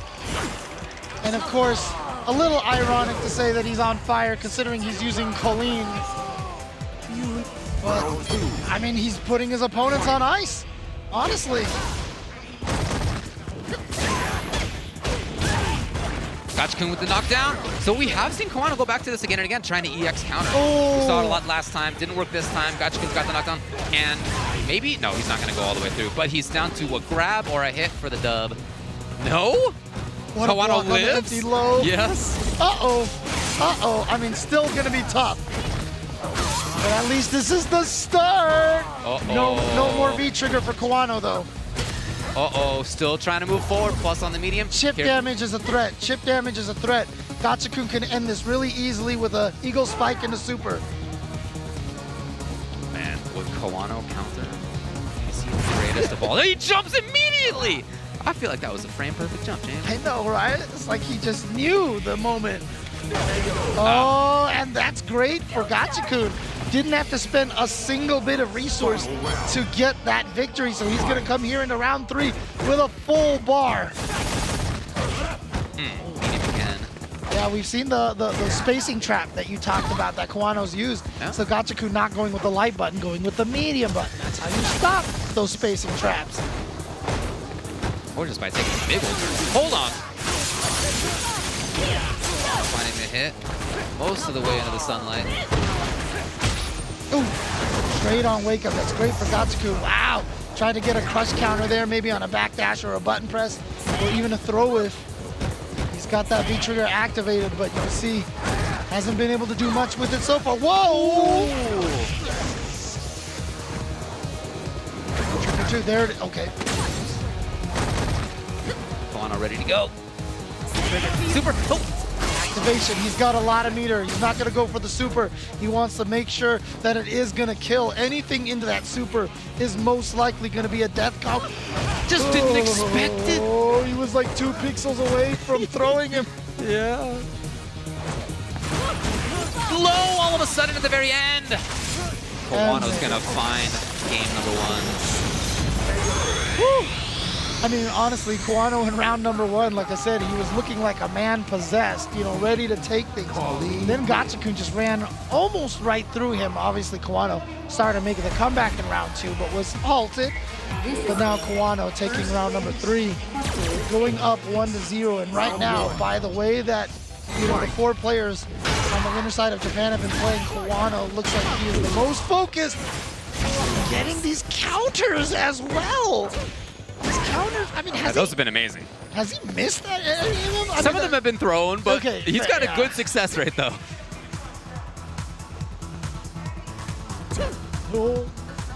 Gachikun deep in the darkness has not been able to battle his way out of this right corner. And both of these characters. Oh, what a confirm! Oh, too far away. Speaking of too far away. Yeah, Kawano done a fantastic job. Remember how great he did his thing outside of Luke's ranges too? Seeing the same kind of thing. Not quite stun. Oh! No EX spinning mixers for you. And Kawano basically is saying, you know what? Gotcha-kun, you are not going to be the first player to win both Capcom Cup and an EVO. Yeah, and maybe the last chance for that to happen in Street Fighter V. No player's done it within a calendar year outside of Mochi, who did it in Street Fighter 4. Still, probably one of the most impressive runs ever. Really want to throw tech. Again, back under the moon. No! Gotcha-kun! Okay, finds his way out. He's got that trigger he would love to activate. Oh, what? After that, and then a sweep into the crush. Oh, making it tricky. So Kawano can't counter easily. Here he goes. Oh, wow. I love it, I love Single hit of the spinning mixer into the super. And that makes it a little bit easier to do. Quarter circle forward plus light punch, quarter circle forward plus kick. That'll get you the combo right there. Gotcha-kun ties up this game. He did need to take a risk. I was just going to bring it up. He did need to take a risk to make that happen because Kawano's D has been fantastic. So Gotcha-kun tried to go back to the well, and I think Kawano's D, again, just looking fantastic. His offense is here too. How much is he willing to spend for this combo here? Not going to spend any meter, just keeps the meaty going. Frame kills for the meaty throw, and there's the conversion. EX air, no, doesn't even need the air throw. Gotcha-kun is going to go down, and Kawano with a commanding lead here. You know, before this top 8 started, we were talking with a bunch of other knowledgeable folks about Street Fighter V, and one of the things people said about Kawano is, yeah, like, he's super good. We all know that he's super, super good. Do we think that, like, this is his time? That was the question. Is he ready yet to win EVO? We all think, like, in the future, could he win EVO? Sure. Is today that day? Is he already ready for that? I think that was the only question. Yeah, I mean, we've seen him do great in other tournaments in the past. Like, that has happened, but this is a bigger stage than anything else. And so far, even if he doesn't ultimately win EVO, by taking down Tokido 3-0, and then at least being up 2-0 versus Gotcha-kun, I think he's already answered that question. Yeah, I mean, obviously, hindsight is 20/20. I can sound like a genius. I would have sauld yes even before the top 8 started. Yeah, well, some people did say yes, but I'm just saying, there was a discussion about it. Right, for sure, for sure. But like I said, it's easy for me to say that, you know, now that he's doing really well here. Yeah. Of course, David. What do you mean? Yeah, no, some people were on board, of course. And nobody would be surprised. But again, Gotcha-kun, former Capcom Cup champ, as we know. Oh, did he switch to V-Skill too? He did. Throwing a different look at Kawano. This is something that he's kind of practiced on the side a little bit, and now it looks like he's busting it out to see if he can use that air mobility to catch Kawano off guard, but we've only seen it come to play once. Kawano met him in the sky. Kawano is one round away from making grand finals at EVO without losing a game in the top 8 winners side. Kawano is just playing unlike I've ever seen him play. Now, again, has he played amazing? Yes, of course. But today, it might be his day because he is playing so solidly and so dominatingly. Look at his D here. Oh. Just waited it out. The hit comes, he's in range, and Kawano will turn this into the corner. Gotcha-kun in big trouble. Dashes in to try to find something, anything to get going. Oh, yes, there's that V-Skill too, finally. Okay, yep, turn it into damage. Turn it into your own corner. Oh, okay, the empty low works this time. Throw, not quite stunned. One more mix-up. Tries to do empty. I love it, James. If he is gonna win this, it's gonna have to be with weird stuff. I'm being totally honest with you. No, if he's gonna take this dub right now over Kawano, whose defense is genius right now, he's gonna have to get weird, man. Let's get weird out here. Oh, there we go. I mean, look, we all know he has the power of the wind, but the power of the weird, is that what we've got here? Oh. Just jumping back in the corner. Yeah, and see there, you see the ability to change your jump art is such a powerful tool in a game like Street Fighter, a very ground-based fighting game.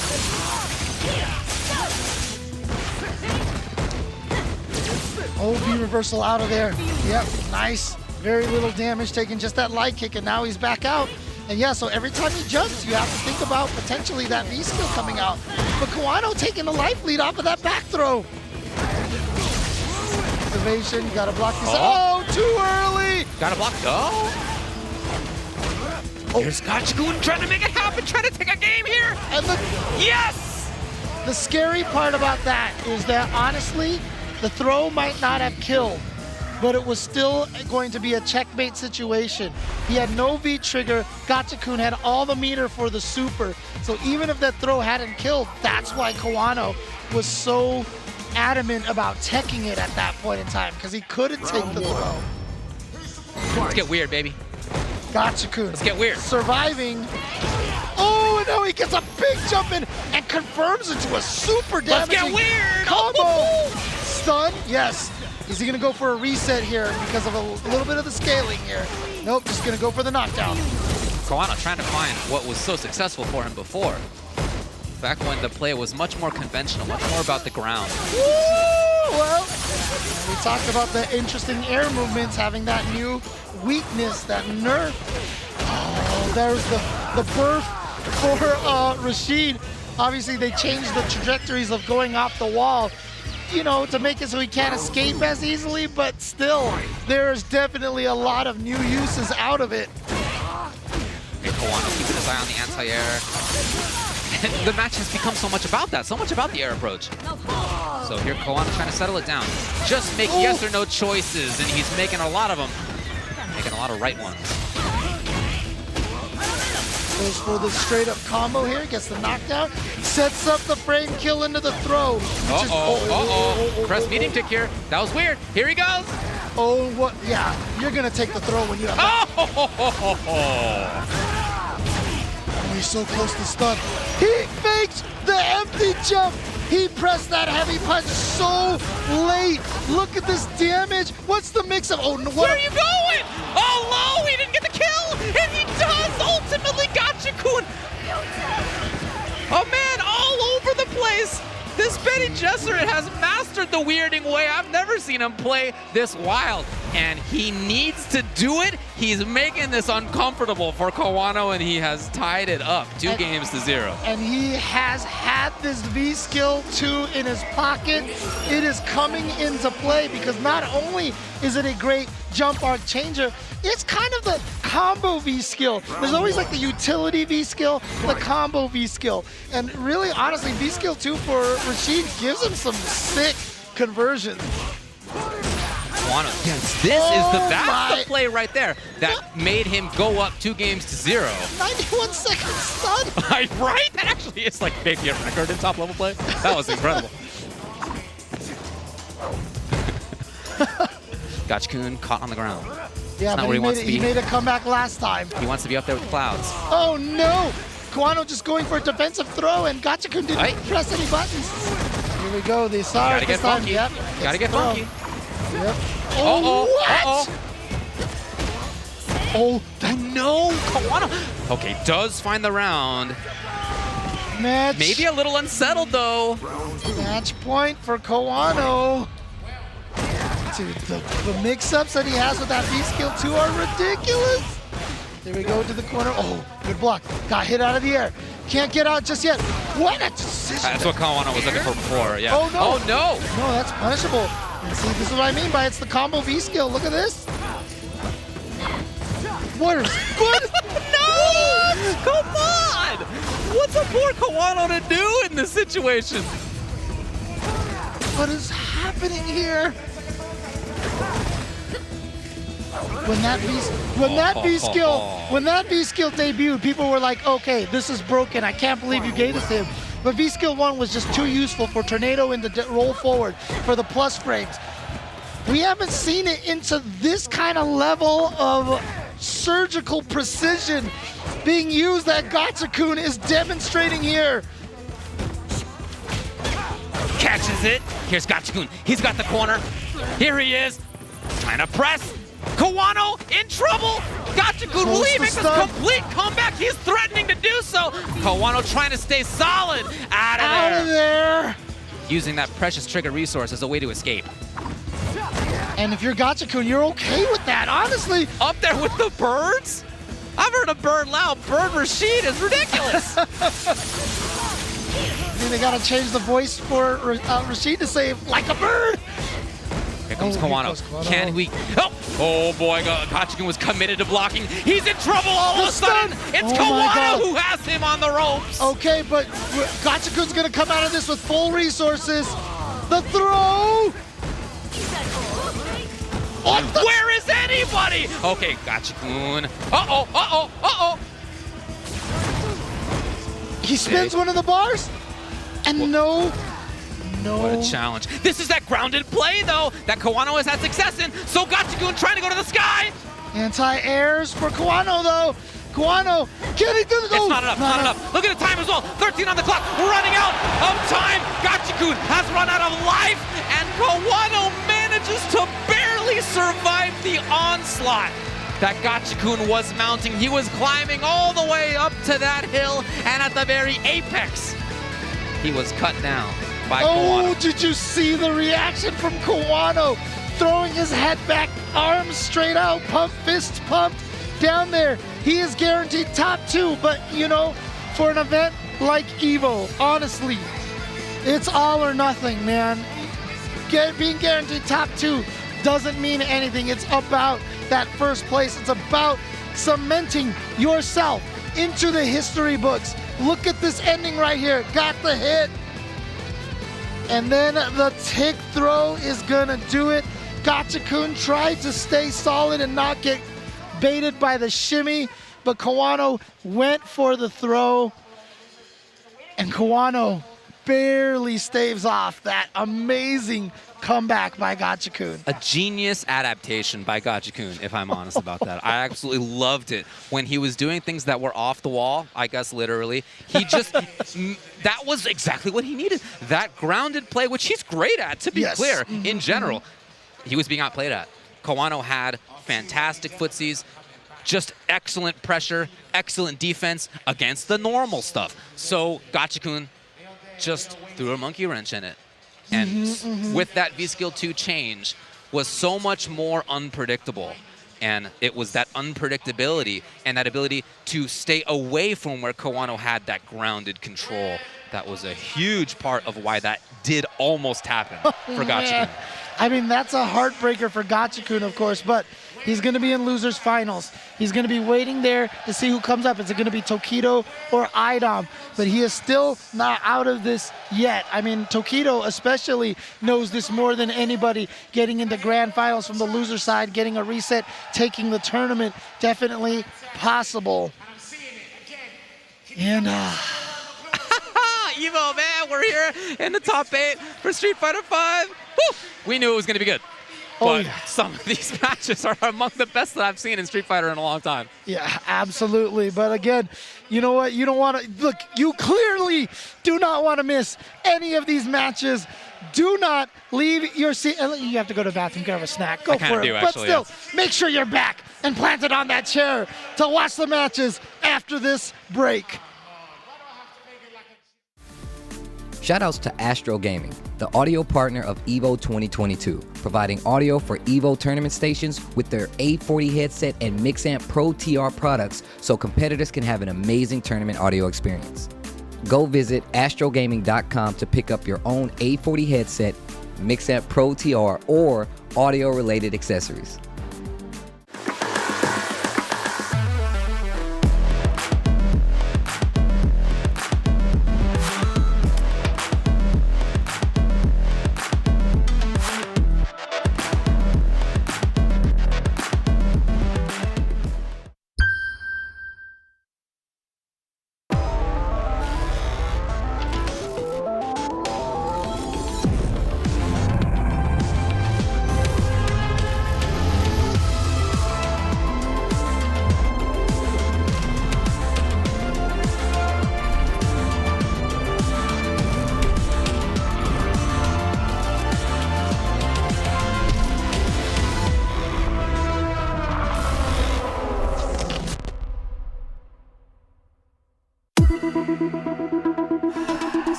I'll handle this one personally.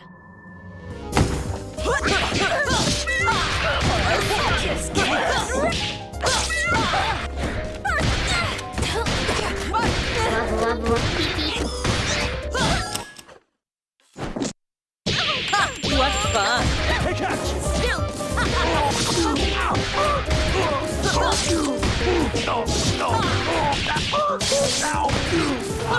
This is how it's done.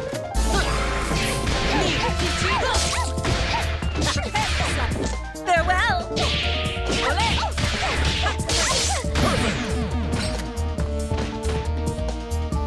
Who was she again?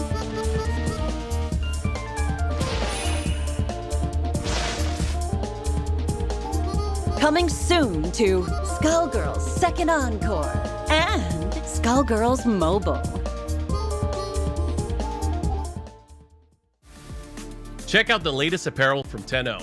Brand new officially licensed products featuring Tekken, Guilty Gear, the King of Fighters, and some of your favorites from the fighting game community like Eris from Avoiding the Puddle, Tasty Steve, Exo Academy, and more. You can scan the QR code or visit 10-o.gg/merch. Years and years ago, and finally take an Evolution title for himself. We've seen Takedo in the spotlight. We've seen Daigo in the spotlight. Is this Bonchan's day? Here he is in grand finals, one game away from doing it. Big Bird fighting for his life, but has been the dominant player so far in the set. And Bonchan is just running through him. He's gonna get the stun. Is he gonna put himself at tournament point? He just needs one more hit. There it is, a perfect. Another perfect. Bonchan, tournament point. You can feel the energy in the crowd. The cheers are surging. This is his moment. Big Bird needs to win 2 rounds to stay alive and reset the bracket, and that would be such a relief for him. Here he is, he's on his road right now. But again, Bonchan finds the jump away, and that's what he's needed. In the corner, it's been death. When he finds his way out, Bonchan has been able to get it done. Oh, goes low, big damage. Here we go. Look at that, 50%. A throw close to stun. And this is the match. No stun, no stun. Jumps away. All right. Here's the opportunity, counterplay. He's still in there. That's a block, not punished. Not punished, the tension is incredible. Missing roundhouse punish. Oh, he catches him. It's even. He finds the throw, not enough. Oh, what a tech. He techs for the match. No one wants to fight. He countered, no confirm. No confirm, no confirm on the jab. From Big Bird, he's still in it. He's still alive. Big Bird will not say die. Here we go. This set, it's either for the reset or for the tournament. 1 round away again. The tension. Missed sweep punishes. Difficult range. The jabs. Both playing the game, but both looking a little tentative here. Oh yeah. But he doesn't want to let him out of the corner. That's the critical story here. He gets out. And here we go. Big Bird with this pressure. Delayed V reversal. Smart. Oh, got 1 hit, but nothing out of that. Here we go. He makes it out. 1 meter spent. Building that V trigger bar again. Oh. Gets another hit. Here we go. That's the stun. Okay, he's going to be able to do a lot of damage. He's not going to be able to kill. He goes for the reset. Goes for the reset, finds it. Will it be enough? It's not enough. He's fighting for his life. He lands the critical hard. He's still in this. It's not going to kill. He's got 1 more chance. This is his moment. One mix-up. UAE. What? Oh, and a counter. From Bonchan. He jumps back. He read it and he takes it. Bonchan. In this moment.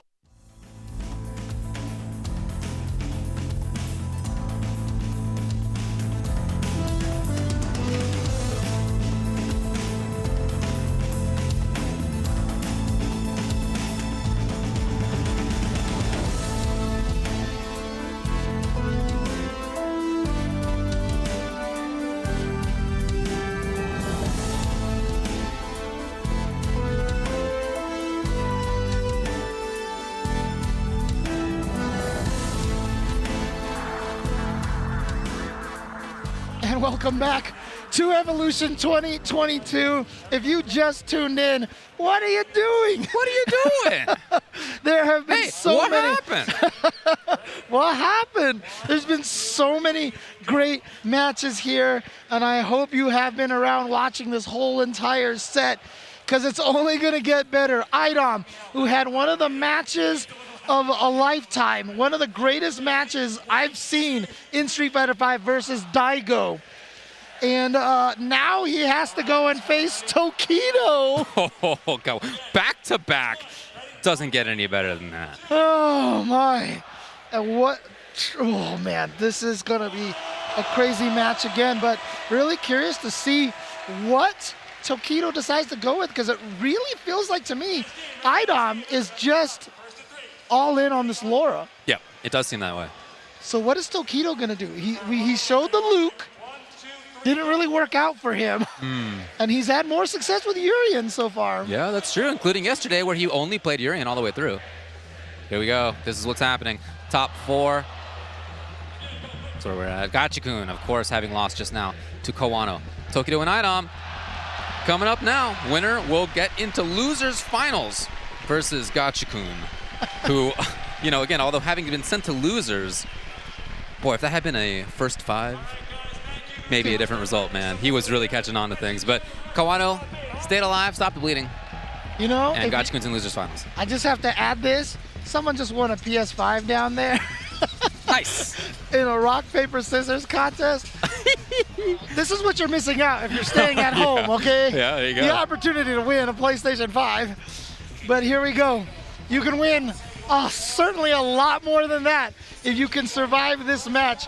It is going to be Tokido from Japan versus Idom, EVO champion versus Capcom Cup champion. That's all we've got. No, Kawano has not. He has not done it, no. He's the only one that has not cemented himself into either of those victories. And so, and he's the one waiting right now in the grand finals. Idom indeed going with the Laura, Tokido going with Urien. Showing that this character still has the juice, but again, look, it's the similar situation with Idom, right? Is Laura a top tier character? Is she considered one of the top 5? No. I don't think Colleen is either, and she's hanging out in the EVO Grand Finals exactly. right now. So Tokido knows it's about the player, and so you know what? Urien might be a little bit nerfed, but he is still putting the work with this character. Oh, there we go. Oh, there's that anti-air from Laura, that standing medium punch. Such a good anti-air. Activation time. Mix. Yep, the pressure. I love Tokido jumping forward. It was so good. Forcing the issue. Again. Forcing the issue again? No. Boy, that's just a real tough spot to be. Yeah, because here's the problem. If Idom hit a button in the air to stop that crouching heavy punch, he would have landed on the mirror. He would have kicked the mirror, and then most likely, even on a trade, Tokido probably would have been able to combo if Laura just didn't die outright from the mirror. So that was definitely a KO situation. That was a checkmate. Yeah, there you go. Look, we've been talking about how Urien has been made a little worse this season, and how a big part of that is the fact that he doesn't have full invulnerability on EX Headbutt anymore. Well, he still does have throw invulnerability on EX Headbutt. It can be important versus grapplers. Oh, nice counter hit confirm. And just, he was trying to potentially go through a fireball or something, but it just worked out anyway. Tokido walked into that EX elbow, giving Idom a little bit of a chance here. Nice confirmed 3 lights into the regular throw. Nice. Oh boy, pulling out the okie dokes now. All the way in the corner, it hits! It's not death yet. Tokido lives just barely. He's gonna try his only fully invul option, and can you believe it? Idom knew exactly what was coming. I swear I saw Laura going for a throw. The hand was out, the fingers were spread. I thought she was definitely going for the throw, but no, Idom with the read, the call out, and Idom. I mean, against Mr. Crimson that we saw, it felt like it was almost like a Games Done Quick tournament, and he's trying to do the same thing to Tokido right now. Idom's usage of the overhead has actually been amazing in this top 8. It's not something you seek onto very often, but he's really made it work. Oh, just outside of the range, but no whip punish from Tokido. Wasn't ready for that. Yeah, and it's not like his character gets a ton off of max range crouching medium kick anyway. Here we go. Party begins. No, no, oh my god, Idom's in there anyway. Oh, I love the EX as an escape.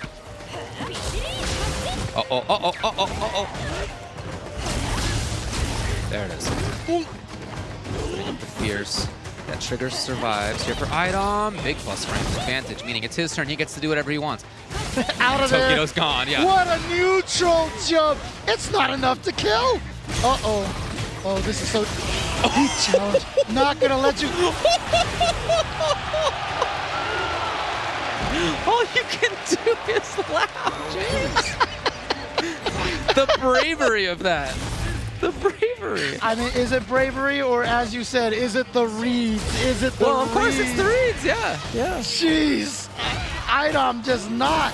Just no care in the world. No sense of danger in his heart. Oh, could you not? Okay.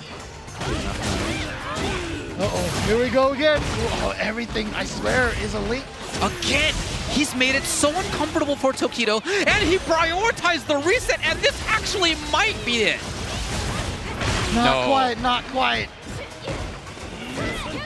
Violence out of there. Just, I mean, so, look, it's just so unfair that Idom plays Laura, and when he plays her, she gets different frame data. Because it feels like she has different combos, different fireballs, different range, or something. Because this character just, I mean, the takeout. Daigo and then Tokido back-to-back is the threat Idom is currently making. Tokido, look, we just saw a really nice almost comeback by Gachiku. Maybe Tokido can do it as well, but right now it's seeming tough. Yeah, and again, it's those reads and that similar situation again that I mentioned that Idom is so good at making you just going, wait, what happened? Wait, what happened? Wait. And then by that point, you're already dead. But here comes, oh no, this is big here. Here's the start for Idom.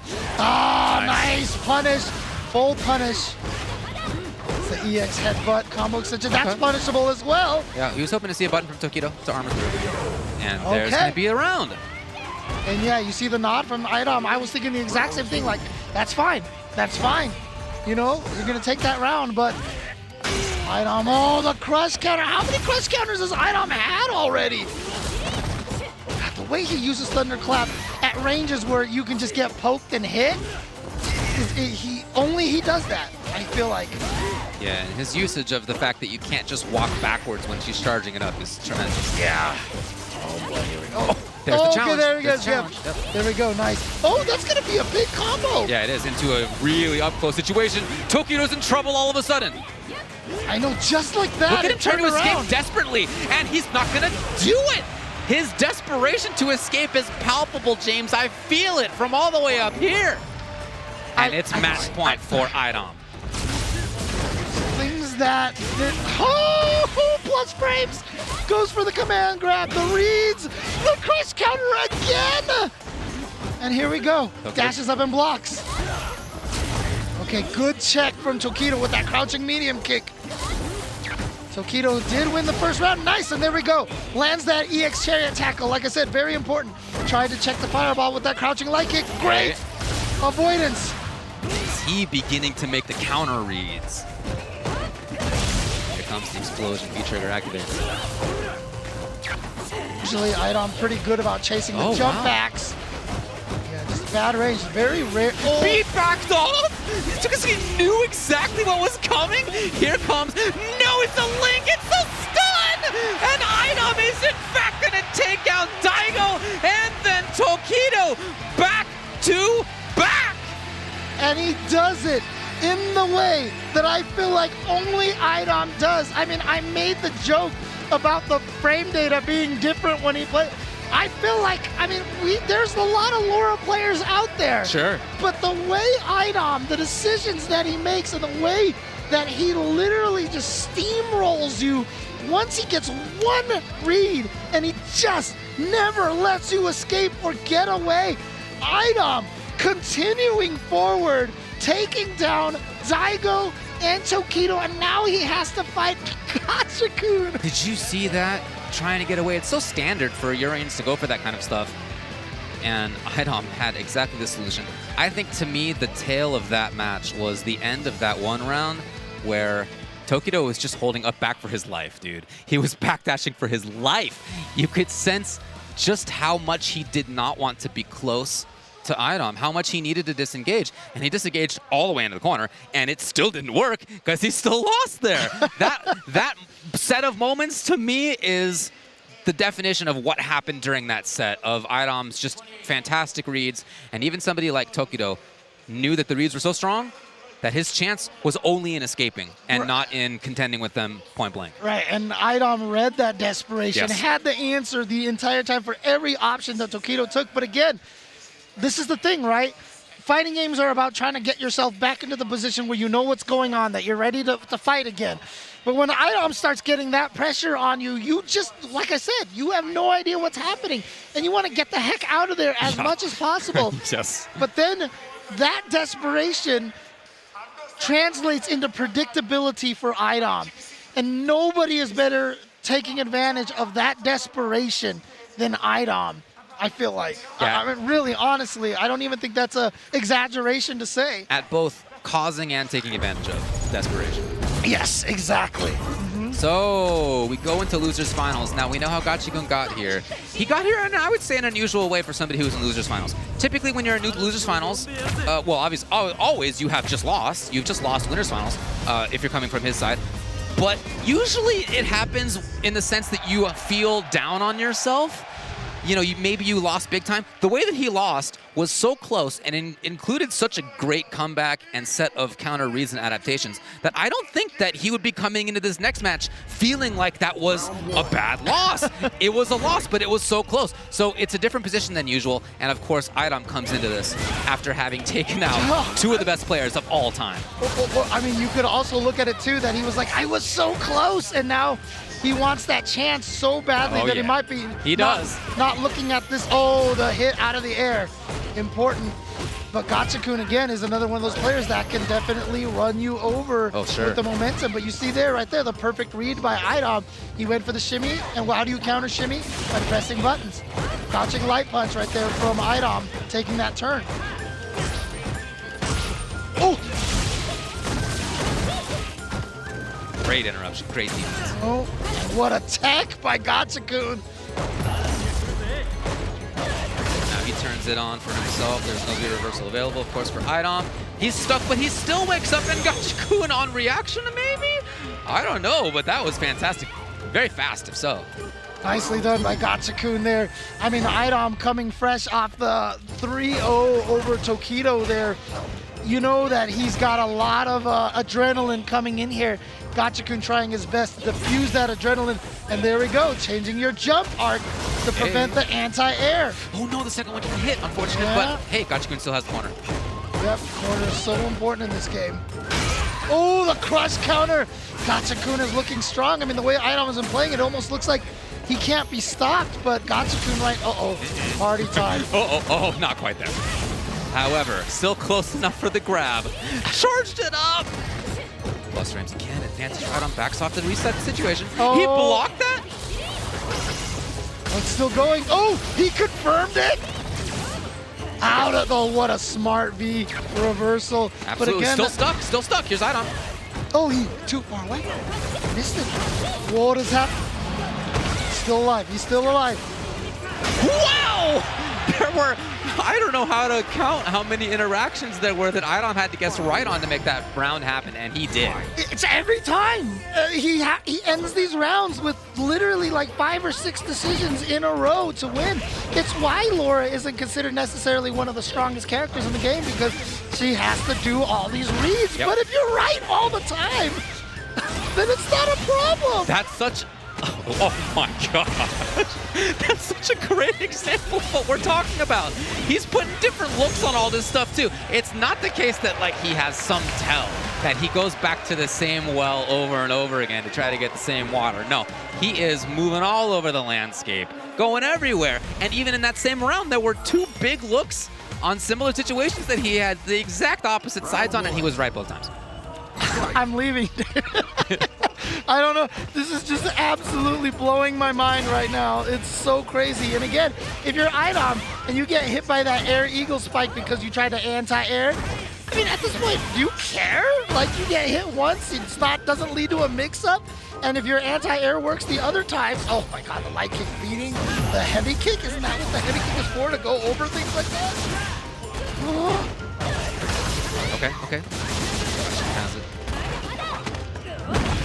What? Dude, getting thrown on the opponent's wake-up is one of the most painful things. Jumping. What the heck? Hoping to find the crouching medium kick. Gachikun was out of there.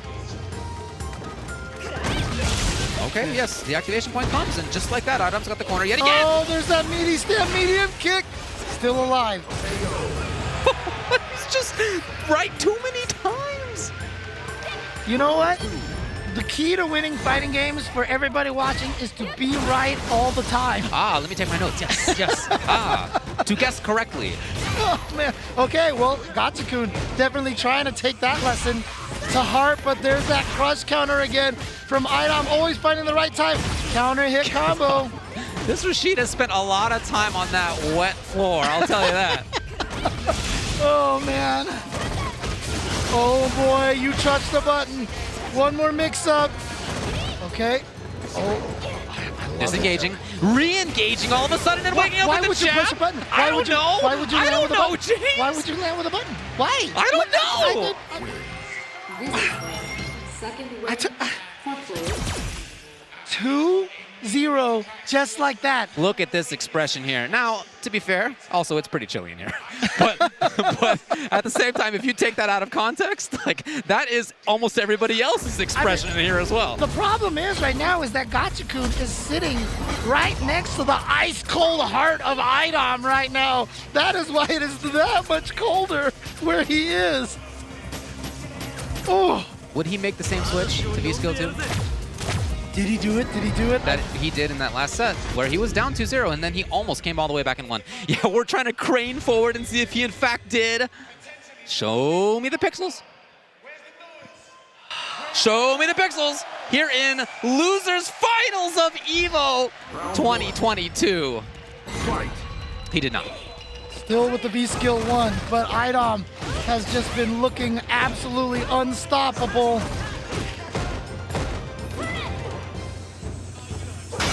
Okay, okay. Very important right there because, again, how many times have we seen the crush count? Okay, there we go. Gachikun correct on that mix-up. And here we go. He tried to interrupt, not going to happen. So Idom in the danger of stun. Here comes Gachikun. We've seen how well he can make the adjustments. Last time he did it with a V-skill change. Can he just do it? Oh, no. Oh, no. Oh, no, we all sense it. Every single person in this venue senses it. The audience is screaming right now. I love the V-break idea. There we go. Gachikun shutting it down this time.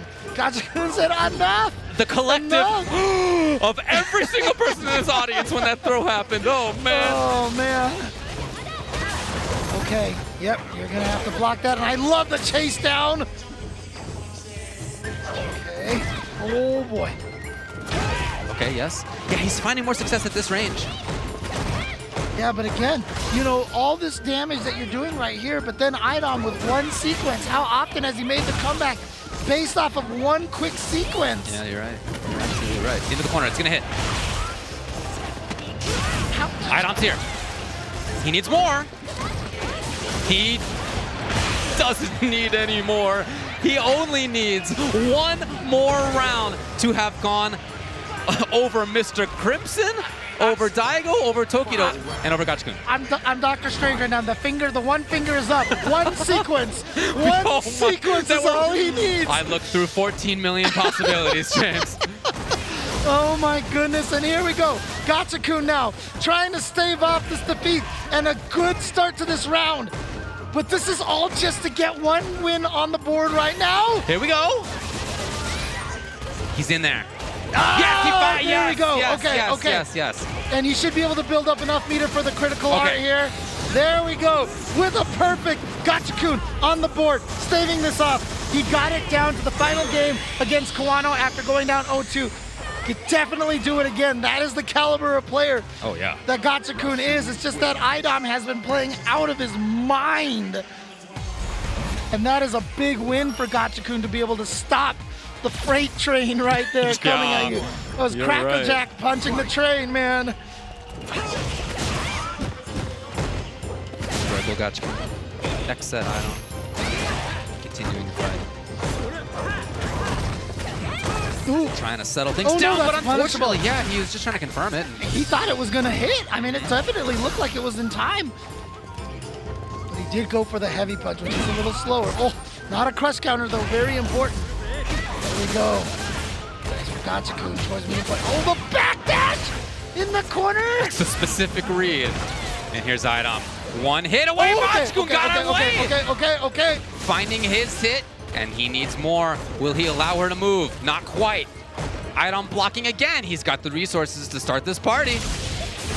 Oh, using the V-trigger activation to give himself plenty of time to react, and it doesn't matter if you change your jump arc anymore.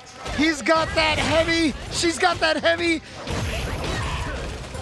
anti-air. Oh boy, here we go again. Here we go again. Trying to make it happen. Gachikun's defense coming into play there. Jumps over anti-air light, and Gachikun actually kind of has the point. No, not for long. Here we go. Not for long. Oh, good trade, good trade. Idom's trying to turn on the juice. Oh, there we go. There we go.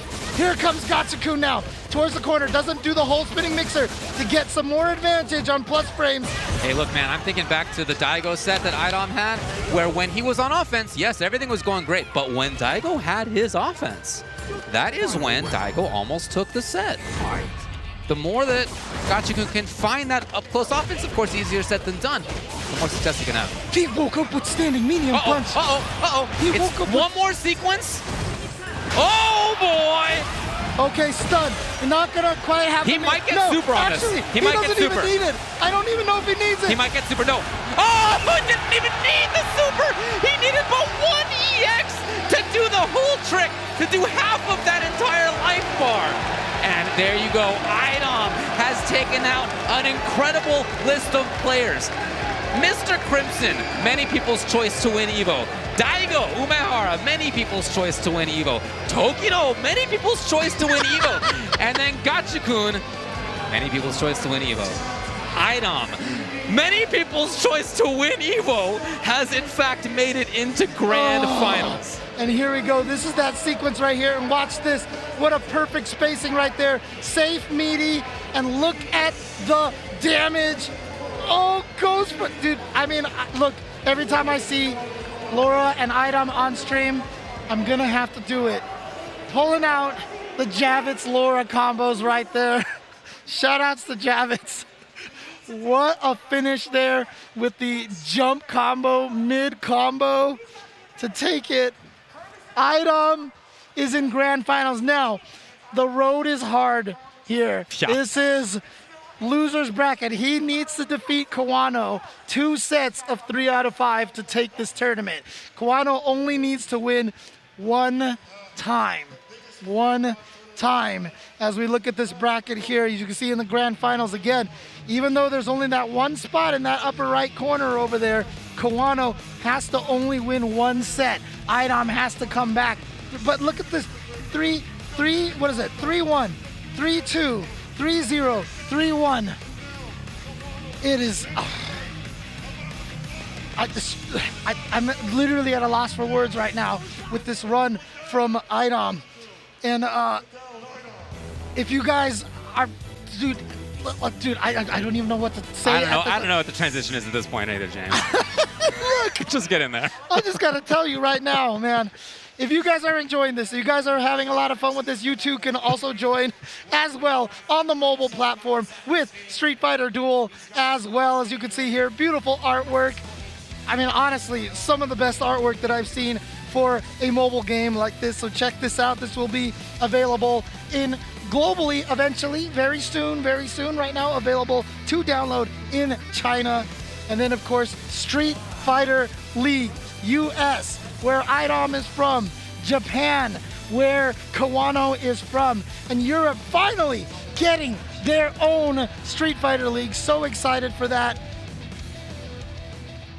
I can't believe that Idom has just completely taken the words out of my mouth, dude. Yeah, the desperation to try to deal with Idom is affecting even us up here on the commentary desk. We have but one match left for EVO 2022 Street Fighter V Top 8. And we're going to get to it right after this. Will and getting his maul on. Now it's up to Doc to find those holes without that reversal to get out of the corner. So I like that Horus is taking full-blown advantage of that, man, and he's looking good. Yep, and Horus gets that jump in right away too, from Dark pressing these big buttons from G. Normally, anytime you're fighting against these characters with like these amazing normals, think of it as this is a close range fireball.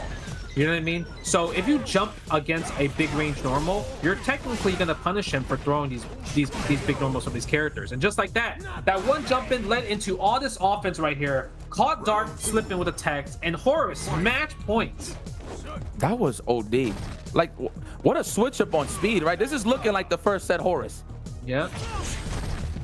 See, Horus is in the situation where he's able to take more risk, right? This is outside of the physical point of the game, right? It's not just G versus Ed. It's Horus having up 2 games, match point versus Dark with 0, nothing on the board. So he's gonna take more risk. 100%. I concur. That was nice. Nice breakdown. Okay. Nice. Dark is playing fantastic though. I like that. The close psycho snatcher, man. I swear it looks like the fireball sometimes. You really gotta be pay attention. Nice. The crouch medium kick's really good. Ooh, back Nice heavy punish. kick with punish. On the fierce though. Oh my god. Love that. Ah. Are we gonna activate the V trigger? Yes, we are. 100% is gonna be a situation he's gonna wake up super. I'm calling it now, Justin. Wait, I'm calling it now. You might as well. Oh, missed the too grab far. right here. Sometimes people do those whiff grabs from that close just for the counter hit. Yep. Yep, that guard break stance, you never want to be in that position. Guard break stance is so good. All right, spends the meter right here. Now he doesn't have any V trigger, but he does have super. Oh, he's dead! Oh, he's dead, he's dead, he's dead. Oh, he choked! He had the low forward, he had it! He did! Uh-oh, here we go. Oh, Super did he press dead a button? Did he press a button? No, he did not. No, he did not. No, he did! Oh, the EX! The EX goes through. Whoa, that looks so crazy. It's just so many colors, purple, red. But other than that, Horus is your champion.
From the Michelob Ultra Arena, that's where we are holding EVO 2022 Finals Day. And that's where we only have one match left for Street Fighter V. Nice that they named the arena after you, by the way. I do David. appreciate it, by the way. And that's not only maybe the case for EVO 2022 for Street Fighter V, but that may in fact be the case for EVO and Street Fighter V.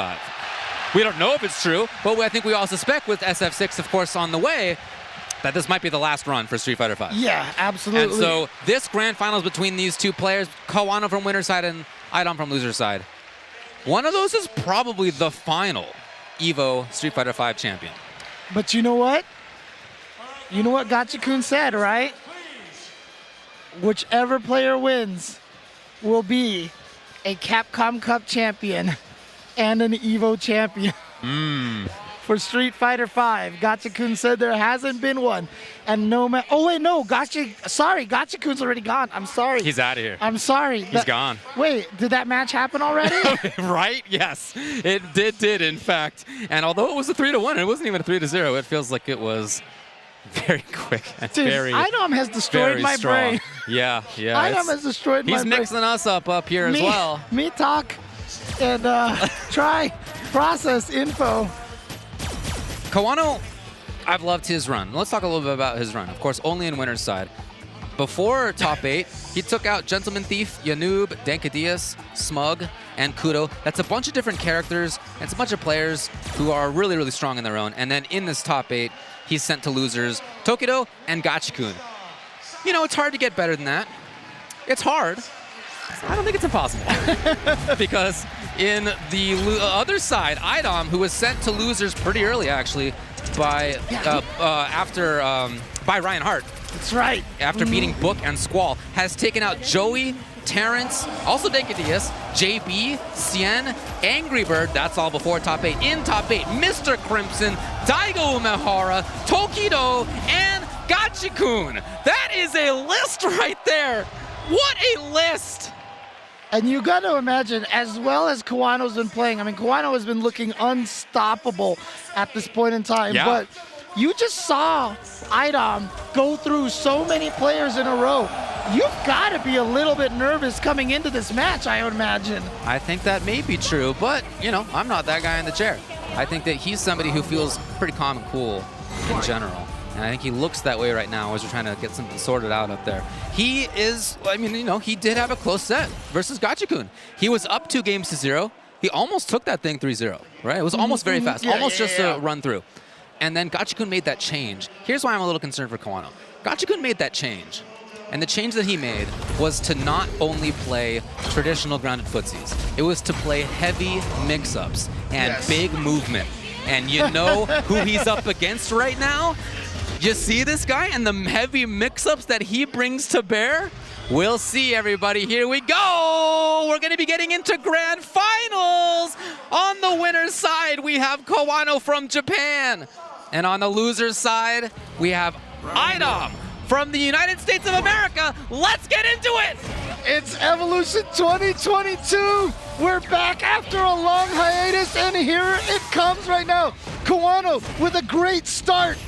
And look at this, winning the neutral pretty soundly. But again, winning the neutral against Idom clearly is not the solution to beating Idom. Because once Idom gets stuck, you have to kill him before he gets that V-trigger activated. This spacing traps, he stole the biggest turn in the world in that spacing trap. Man did thunderclap. Here we go. EX tries to jump away. Idom is usually really good at chasing after people who jump away with an anti-air elbow. Did not get it this time, so here comes Kawano. Back, yes, don't give him a chance. Take him out before he has a chance to get the activation. And that is what you need to do right there, Kawano. Do not let up. Round 2. Fight. He played great. Oh, yes, he's playing the mix-up well. He's got the corner all of a sudden. And as he has throughout this top 8, he has made this right corner his home. Yeah, and he is looking so dominant right now. Is this the end right here for Idom? Is this going to be what stops the train? Look at this from Kawano. He is absolutely dominating this game number 1. And he only needs to win 3 games. It's grab, yes. It's grab. It's just a yes or no, strike or throw. And he was right to get a perfect. To get a perfect against Idom and all the success that Idom has just had. So awesome start for Kawano. He got into the corner and he never really had to deal with the mix-ups from Idom because he got there first. Absolutely. Like I said, just don't give him that chance. Like I said, Idom needs one sequence. And speaking of, here comes Idom starting up, and there's that thunderclap. After the throw tech, Idom will throw a thunderclap, and that is a common decision that he makes. And because a lot of players aren't ready to go throw out a big button after the throw tech. Nice use of EX Vanity Step right there to get the projectile invul. And here comes Kawano. And finally, Idom with the Oh, there's the crush right there. That didn't combo into the fireball, unfortunately. But here comes Idom. That fireball's still coming. He went low 17 times in a row because he figured Kawano would be expecting the overhead. Big hit. The defense from this man, Kawano, unparalleled so far. What? Oh, wow. What a chase down. Even Kawano was so high up in the air with Colleen. even if he had landed in time, which he might have, he probably was not expecting an overhead at that moment. Let's confirm on forward Fierce. Okay, so giving a bunch of different looks about what to do after the light parabellum. Oh, he just walked into that. He tried to challenge. Well, the wake-up buttons this time from Kawano. Parabellum on fire. He's in. Oh, good throw tech right there from Idom. Oh, and a whip punish. Here comes what's the meaty situation? Dash up. Yep, light punch. You're in the blender here. Oh, no. But Kawano, offensive V-shift break. To keep the offensive side of things going. He got the cross-up. That was so... He hit the light kick, actually. He hit the standing light kick from her. Here comes Kawano. He can set up Hail. He does. Throw. What's the mix-up here? Goes into the activation. So scary. He has gone for so many throws. Another throw. And in fact, another throw. Yes. What? That is punishable on block. Yes, it is. Yes, it absolutely is. But you know when it's not punishable? Is if it hits in the very specific situation of somebody backdashing at half screen. Oh, good. Okay, nice. Just keep that in mind for next time you're using Laura, that if you think the opponent's going to be backdashing half screen away from you, there you go. That's your solution. The level of reads. Now, okay, 1-to-1. Back to this neutral. Oh no, an execution error from Idom, but you know what? Wasn't a big punish from Kawano. And again, like I said, all this life that Idom loses in this beginning part, all it is I'm building up V-trigger. Delayed, crouching strong. And here's Kawano again finding the corner. Tries to go finally for the shimmy. Crush, but guess what? Idom has the trigger. Here we go. Got the knockdown and he chases! He's looking for the V-shift. There have been so few V-shifts actually. Yes, there's one. Oh my god, how did he block that in time? The command throw, that's a stun. Can he kill in the situation? No, she's got the V-trigger. I think she's smoked, dude. Yep.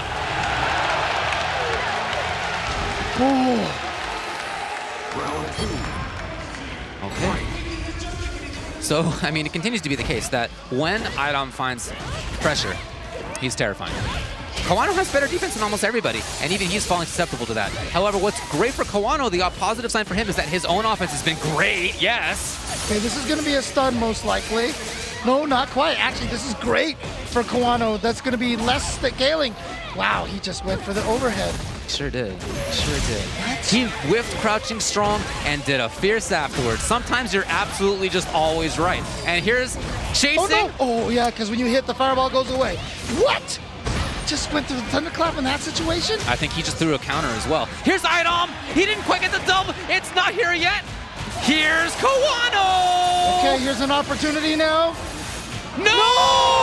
What was that? Kawano wasn't sure. Like, I feel like he had like two things that he wanted to do and he couldn't decide between them. And the wrong thing came out and literally gifted Idom that win. It's the first big error, I think, that we've seen for Kawano in this top 8. And it comes at the worst time for him. And that's what Idom does to you. Like I said, I mean, he's mixed me up. And I'm sitting up here. I'm not even sitting next to him. He's at reset game after a dominating first game from Kawano. But it was because Idom was just like, you know what, I'm just going to keep blocking. And Kawano finally showed that he was like throwing 7 times in a row. But since then, Idom has been right every time again. Stealing turns here, okay. Yep, and underneath. You know what? It's great. You got him to spend the V-bar on that V-shift. That's right. That's right. Idom. Now, oh boy, Kawano's trying to be outside of Laura's button ranges. He wants to get whiff punishes going. That's a big strength of his character. And I wanted you to keep in mind, Idom has not gone for a lot of command throws at all. So be careful, watch out. There's going to be a command throw at the end of a round probably. He feels the chase. There it is right there. Kawano was out of it though, and Kawano's got the corner. Jab! It's Idom on reset point! Using Laura's one-frame jab. Instant jab. If you're in the area, it's just a one-frame jab apparently. Of course, really it's 3. It's just that he has been right so often. And here he goes. Here's that sequence again. And you see how he always decides to go for regular throws so much, so that if Kawano escapes it, he can't punish the command throw, right? Absolutely. Again in the challenge! And maybe where Kawano's looking for V-Rev, but boy, Idom has pressed jab there twice now. Okay, activation for Kawano now. Important place, but it, back Beautiful dash. defense. Oh, Kawano with the read. Back throw. Guess what? Activation, not quite yet. There it is. Activation, what are you gonna do? You gotta defend now. Gotta defend. There's the thunderclap. Yep, you can't.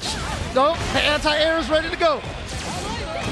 Not quite there on the punish. Kawano. Challenge is nice. Nice challenge right there. But here comes the buttons. Man, Idom. Reset! We have a bracket reset. We are tied at 0-0. Can Idom complete this journey all the way through the losers bracket? He just defeated Gachikun. Previous to that, Tokido. Previous to that, Daigo. Previous to that, Mr. Crimson. And so now he effectively sends Kawano to loser's bracket. They're both now in loser's side. That's the way to think of this. And as a result, whoever wins this next set is EVO champion. Look at that look from Kawano right now. He is staring up to the sky right now because he is thinking the same thing that everybody watching this event right now is thinking is, how do you stop this juggernaut? That's the question. He's back with his character, with Colleen. I don't think many people would have thought before going into this EVO that our grand finals would be Colleen versus Laura. You know, there's been a lot of chatter about the tiers. This is a pretty good game when it comes to that balance, folks. And here we have two players who believe in their characters, and they have a second set to play. Oh, here's a great start for Idom. Gets those meaty plus frames. Nice check right there from Kawano. But Kawano has not been able to find the sequence with the repeated regular throws. Here comes the pressure from Idom. Oh, close to stun. One more mix-up in the stun. Plus frames, yep, here's more pressure. Oh. He does get punished. Wow, Kawano's there in time. He's got the corner. And remember, his own offense has been good. The back dash this time from Idom, not enough to kill. Okay, beautiful, beautiful right there. Kawano calling out potentially to the command throw, but the V reversal from Idom, so smart. Okay, anti-air. Idom trying to find one of those miracle jump-ins that he's gotten so many times. Yeah, his jump leg kick is often around zero for him.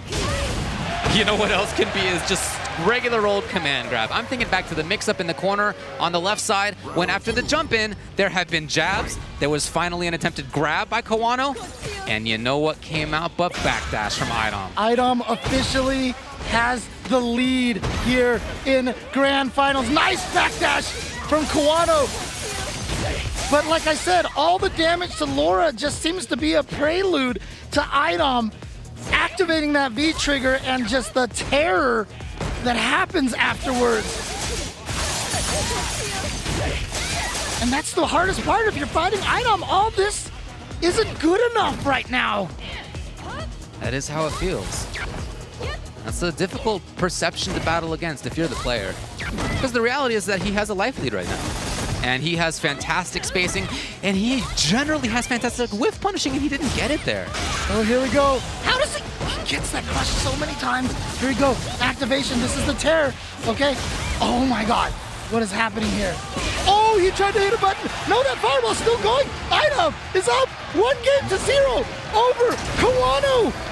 I think Kawano thought that that fireball would be gone by the time he woke up. I agree, absolutely. He tried to do a button, and what can you do in that situation? It's not like she even has an invincible DP or anything like that. Maybe tried to go for a counter or something. Here we go, Idom starting here. 1 game up in the reset of the bracket here at Evolution 2022. Again, setting up Thunderclap.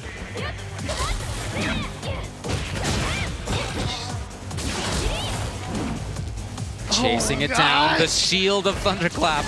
And offensive V-Rev, because why not take advantage of it when you can? Instead, Kawano's out, he guesses right, and he's got corner pressure.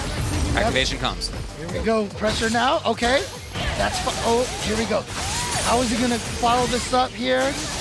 It's enough to stun. There's gonna be a lot of scaling, but he should be able to kill off of this. Yes! Last hit, Kawano getting that round. Trying to tie things up 1-1 here in the reset bracket.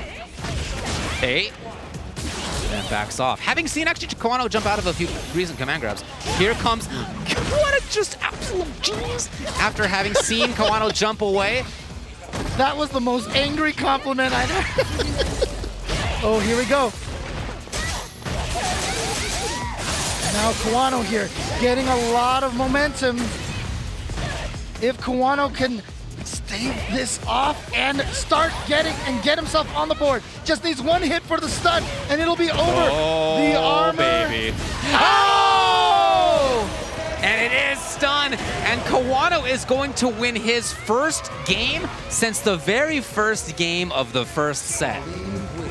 So in other words, it's been 4 games straight by IDOM after Kawano won that first game.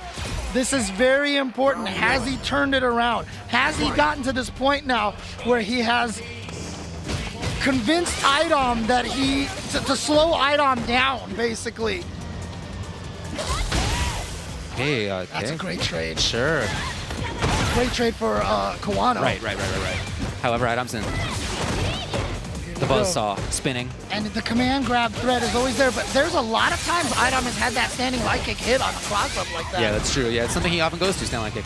His defense after that jump roundhouse. Okay, but anyway, Kawano's in the corner. Still able to control. He activates just in case. Oh, that's going to be a punish. And here we go. He has activation.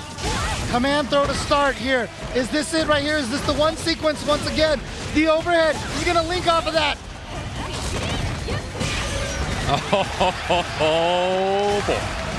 IDOM taking that round here after Kawano with an impressive 2-0 victory to tie it up 1-1. IDOM trying to fight back, trying to give himself that 1-game lead again. Though there's the left-right mix-up. Okay, V-shift, smart. Doesn't matter, but needs one more for stun.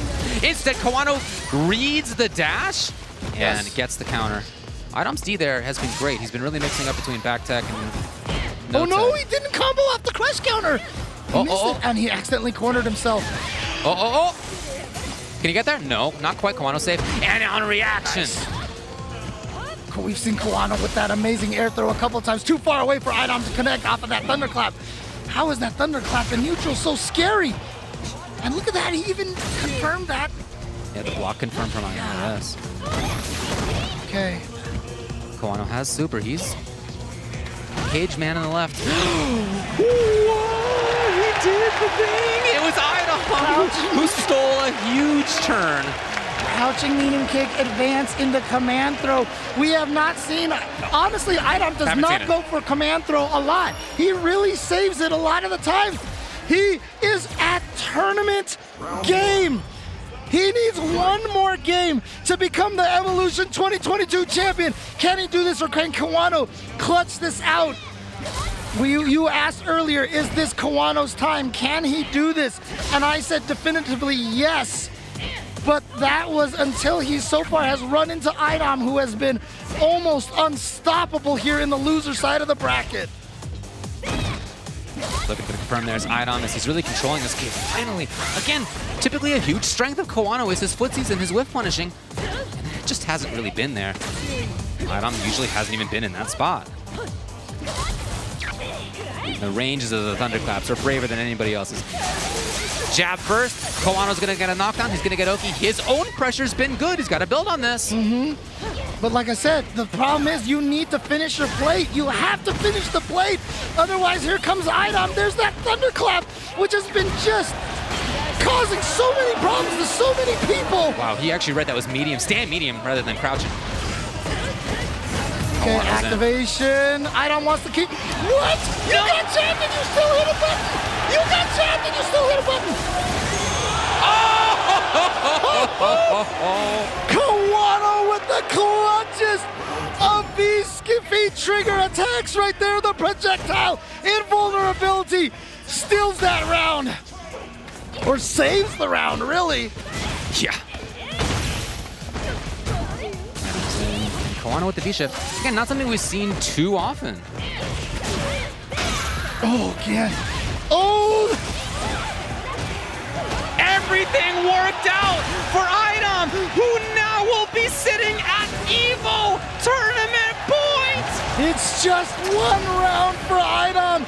Kawano, can he play the most clutch round of his life? Or is it gonna be Idom to be the EVO champion?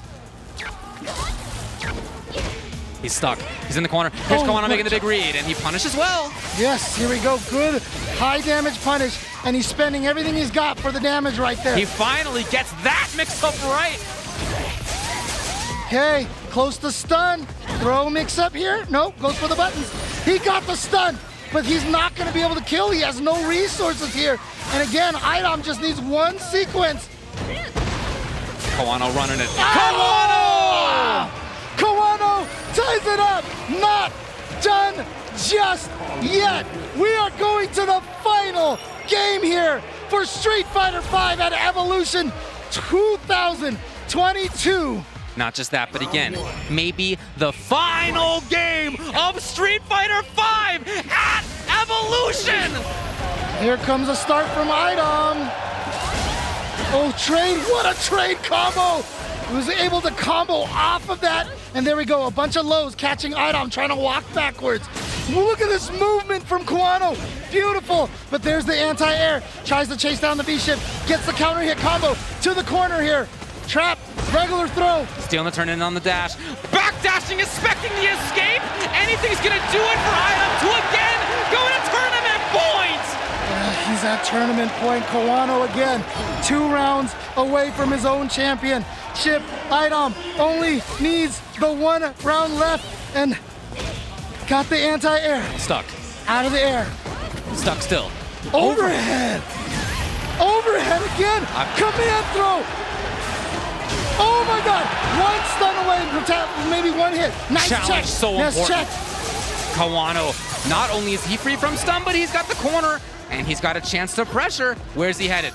Backdash from Idom. Okay, anti-air. Caging. Yes, Kawano has been so on point with the anti-air. Gonna get the stun off of this. Cannot kill, but he's gonna be able to keep getting for pressure.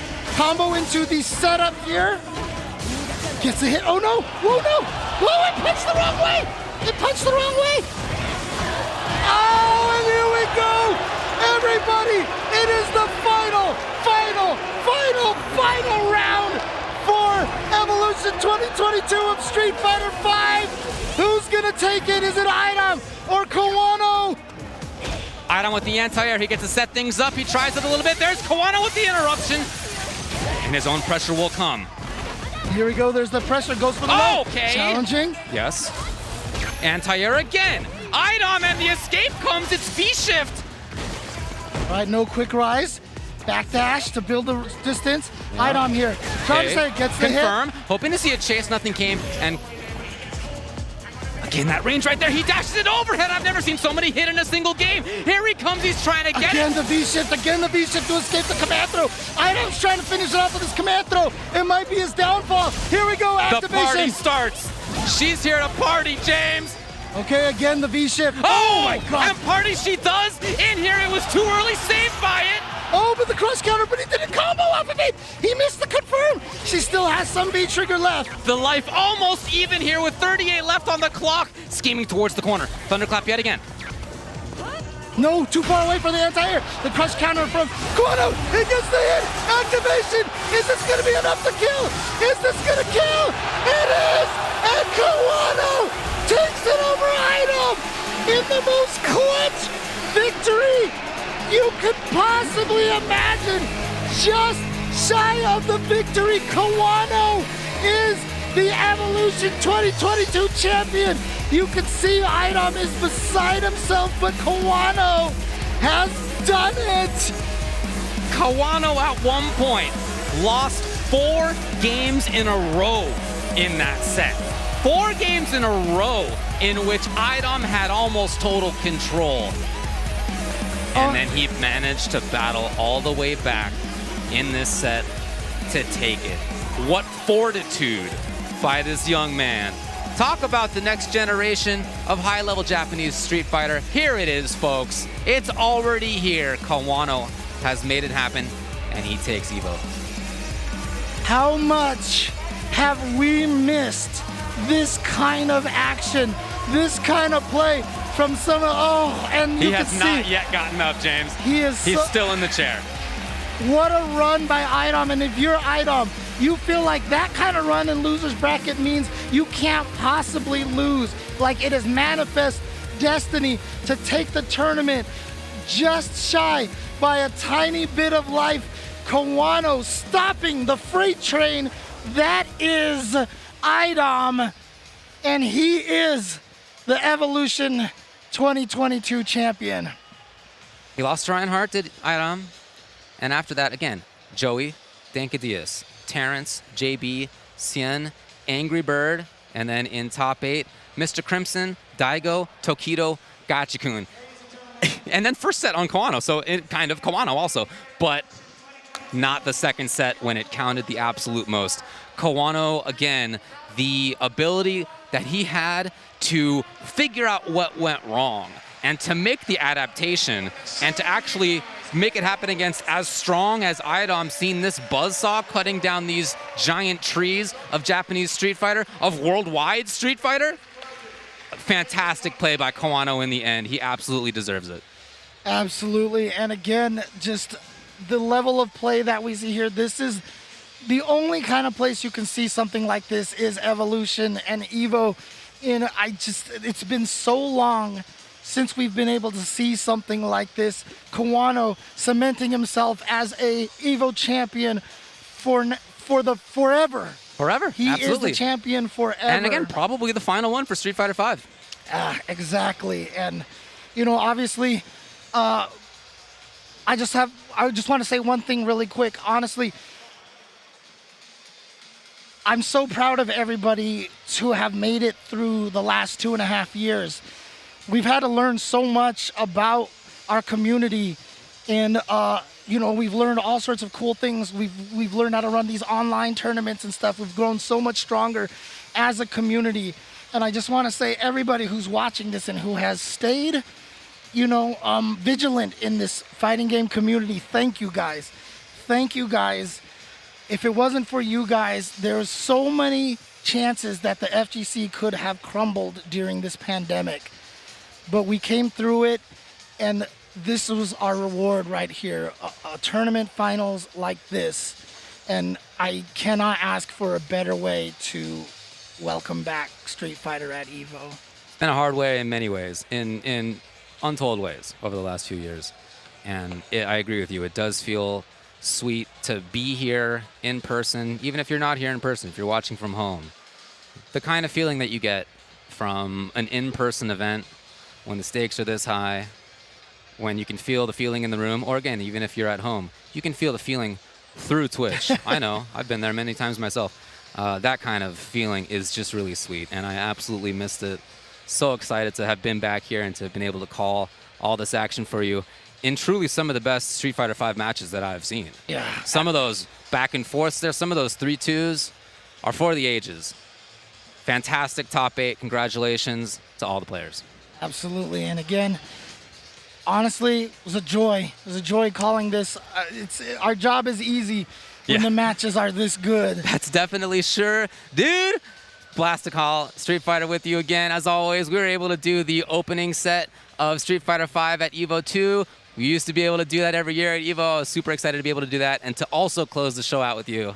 Yeah, and you know what? Let's not delay it any further. Let's get the players their awards. Oh, good stuff. Let's get the players their awards. Let's throw it to L.I. Joe for the award ceremony. All right, guys, all right, hold on. Before we actually get into the award ceremony, just a few quick things about Street Fighter V in general. We lost a few years. These players lost a few years of being able to compete on this very stage in this game. So please, this could potentially be maybe the last top 8 Street Fighter V we may see in EVO. So I would need you guys to do me a huge favor. Everybody get up. Let's give these gentlemen a round of applause for the game that they play and the heart that goes into playing it.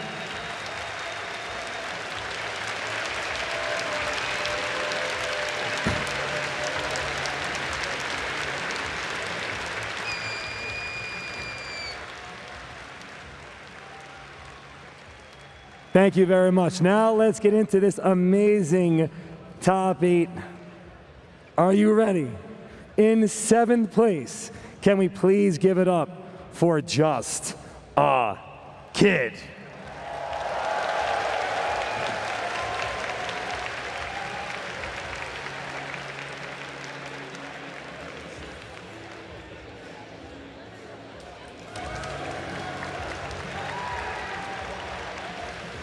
And also in 7th place, let's make some noise for Mr. Crimson.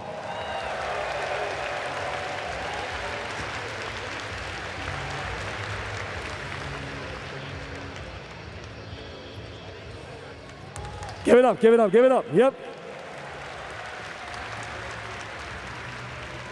Now on to 5th.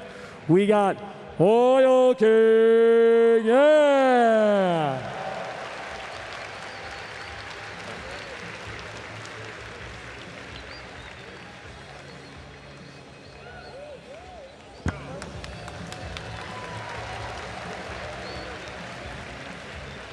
And also in 5th place, Daigo the Beast Umehara-san.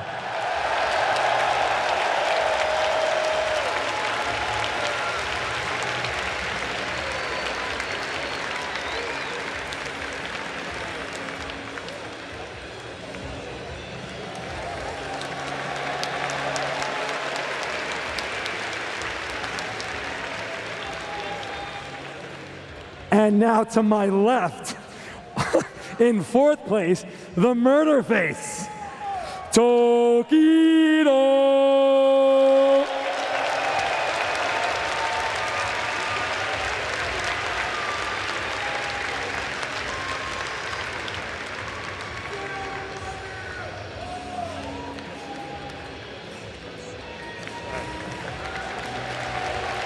Give it up, give it up. You want to give it up? Go ahead.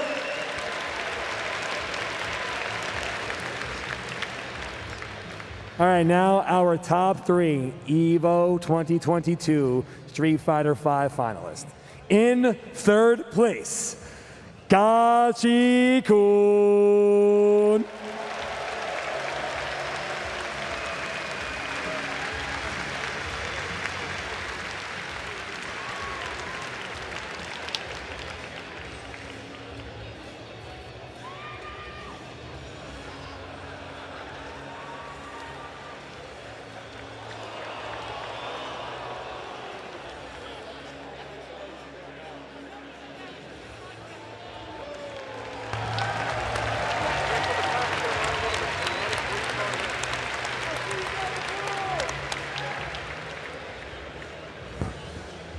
In 2nd place, I said in 2nd place,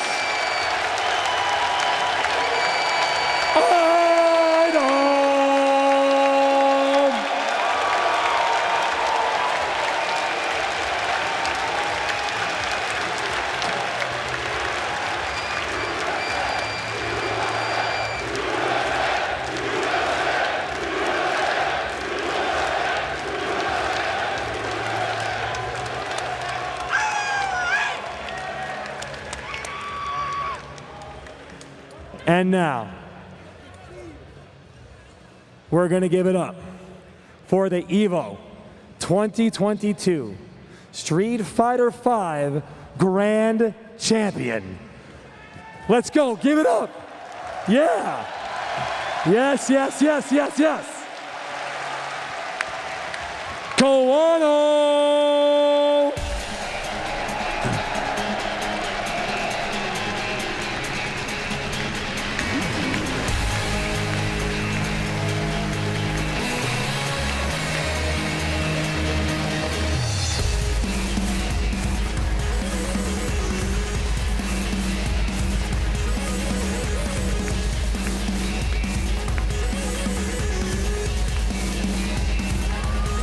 Hold it up. Yes. Yes.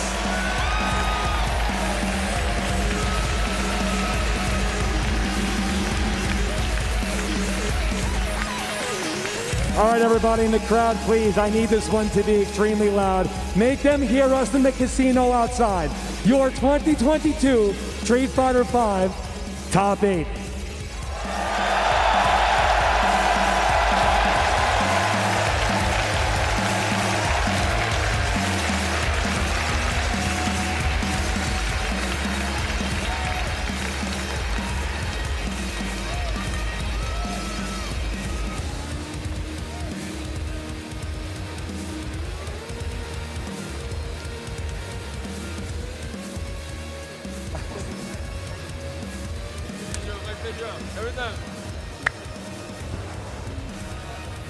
Yo, Oiler King just shook my hand. That was crazy.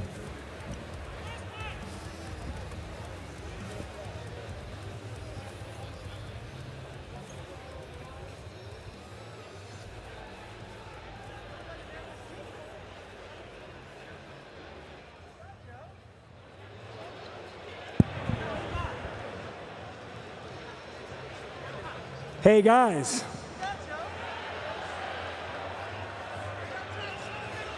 Hey guys.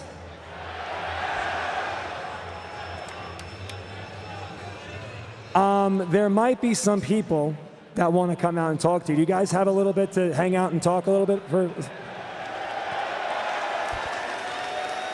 That was a joke, right? That was a joke. You guys are kidding me. There's people in the back that want to talk to you. Can you guys hang out? Can we get them out here?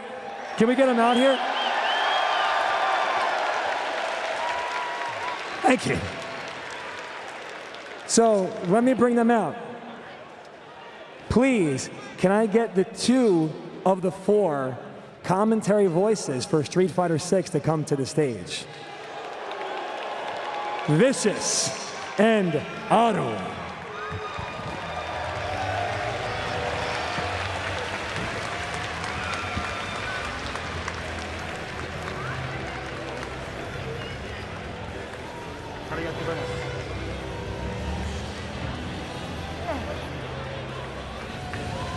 Before we get anywhere near something great, I have to say, seeing you all here after so long means the world to all of us fighting game fans. I need another round of applause for you guys right here, live in the Mandalay Bay for Evolution 2022.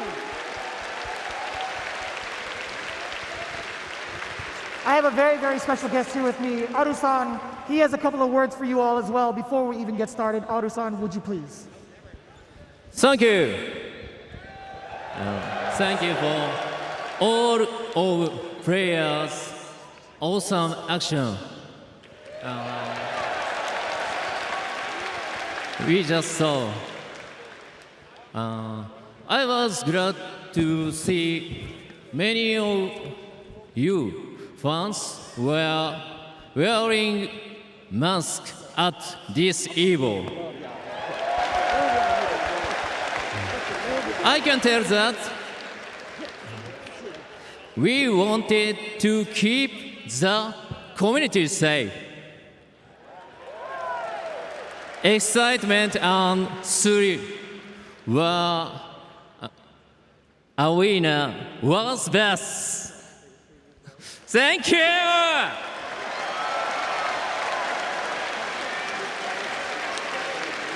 From Aru-san and myself, what matters right now is the community, and again, we appreciate each and every one of you. I know you guys have heard a lot of news coming in from the Street Fighter team. Well, let me tell you this. We might have even more for the evolution of Street Fighter, but I really want to show you what's to come if I could just hear it for you. Are you guys ready for the future of Street Fighter? Let me hear it.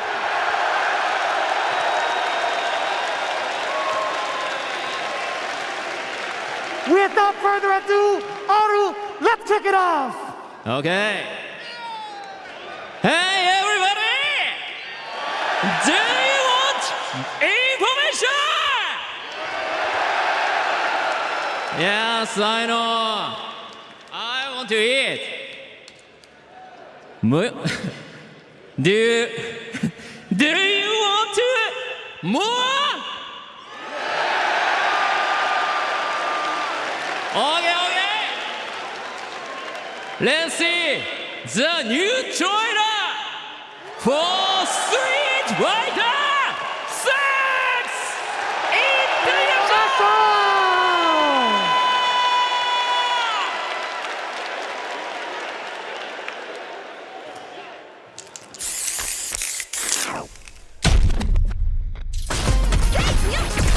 You call, I answer. Pushing you on the scene.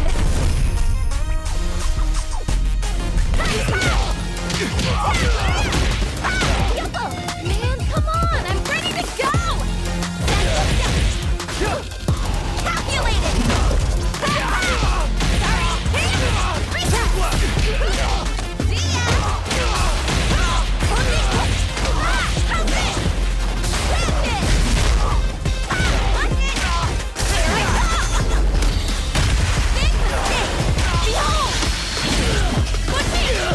We do this all day, every day! Huey! Remix time! Woohoo! Here we go! Now, repeat! Ninja! Star! Sniper! Make way for the Ninja Star!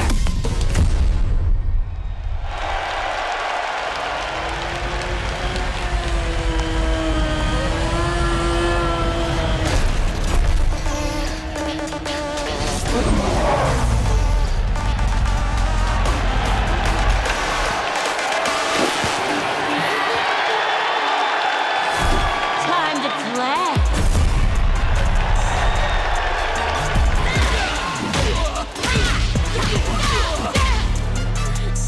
You gonna keep me waiting, babe?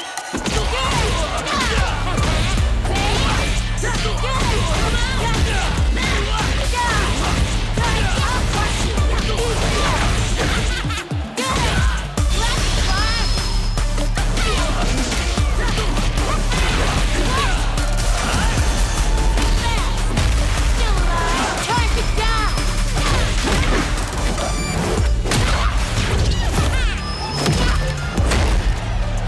Such a lovely face.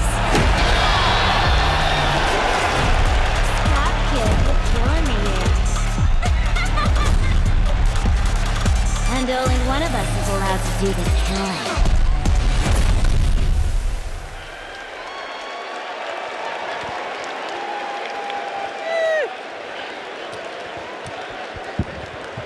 Oh my God.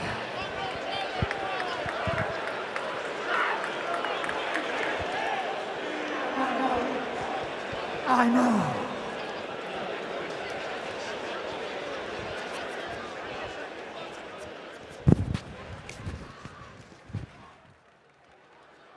Oh. One more time. Street Fighter 6? Jury? Just a kid?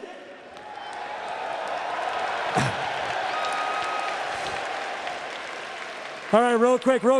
I need you guys to hang out. We got more coming up. We're just going to hit this great break, but we will be right back. Please, hang out with us. Hang out with us, Just a Kid. Hang out.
Achares, son of Hercules.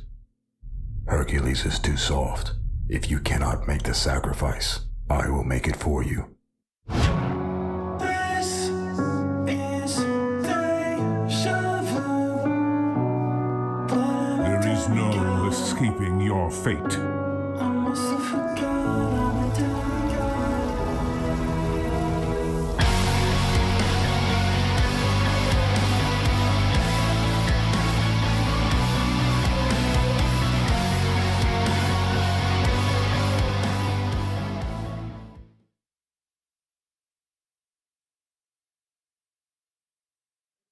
The game. That's how some Nagos like to play. And some don't think it's wise, right? Some will just rather, you know, take the slow and steady game. But if you get that game started early, like his name says, it's the one shot. Yeah, and I think, you know, we were talking about how the last game was looking kind of dire for Hotashi. The composure to keep it together was very impressive. Wake up backdash on the second blood-sucking universe. Sonic just ready for it. Meter. This OTG super wall break, that is so useful. Got the positive bonus and goes straight for the Berserker slash Sonic. Taking his first round, game number 4. Okay, I like the slowdown at round start. Hotashi's been Beyblading a lot and Sonic's been stuffing it, so I like that we see the adaptation from Hotashi.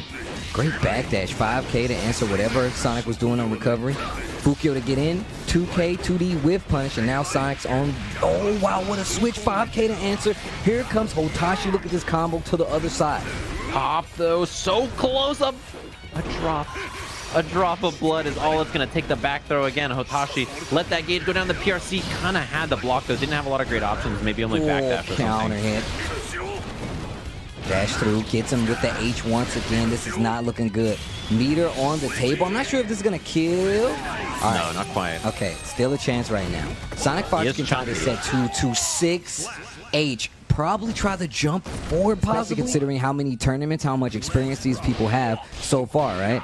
So this is a great back and forth. Once again, gets caught by the Beyblade. You need to be careful. My man wakes up and was like, yo, Leo was like, I don't care. Nago, my man, you can't stop me. That's what you have to do sometimes, right? Like, the thing is, Sonic Fox is known for being wily on defense, but if you never flash kick, right? Like, what are you gonna do? And look at the anti-air 5Ps from Hotashi's BSU whiff. Just built that second gauge of blood. Counter.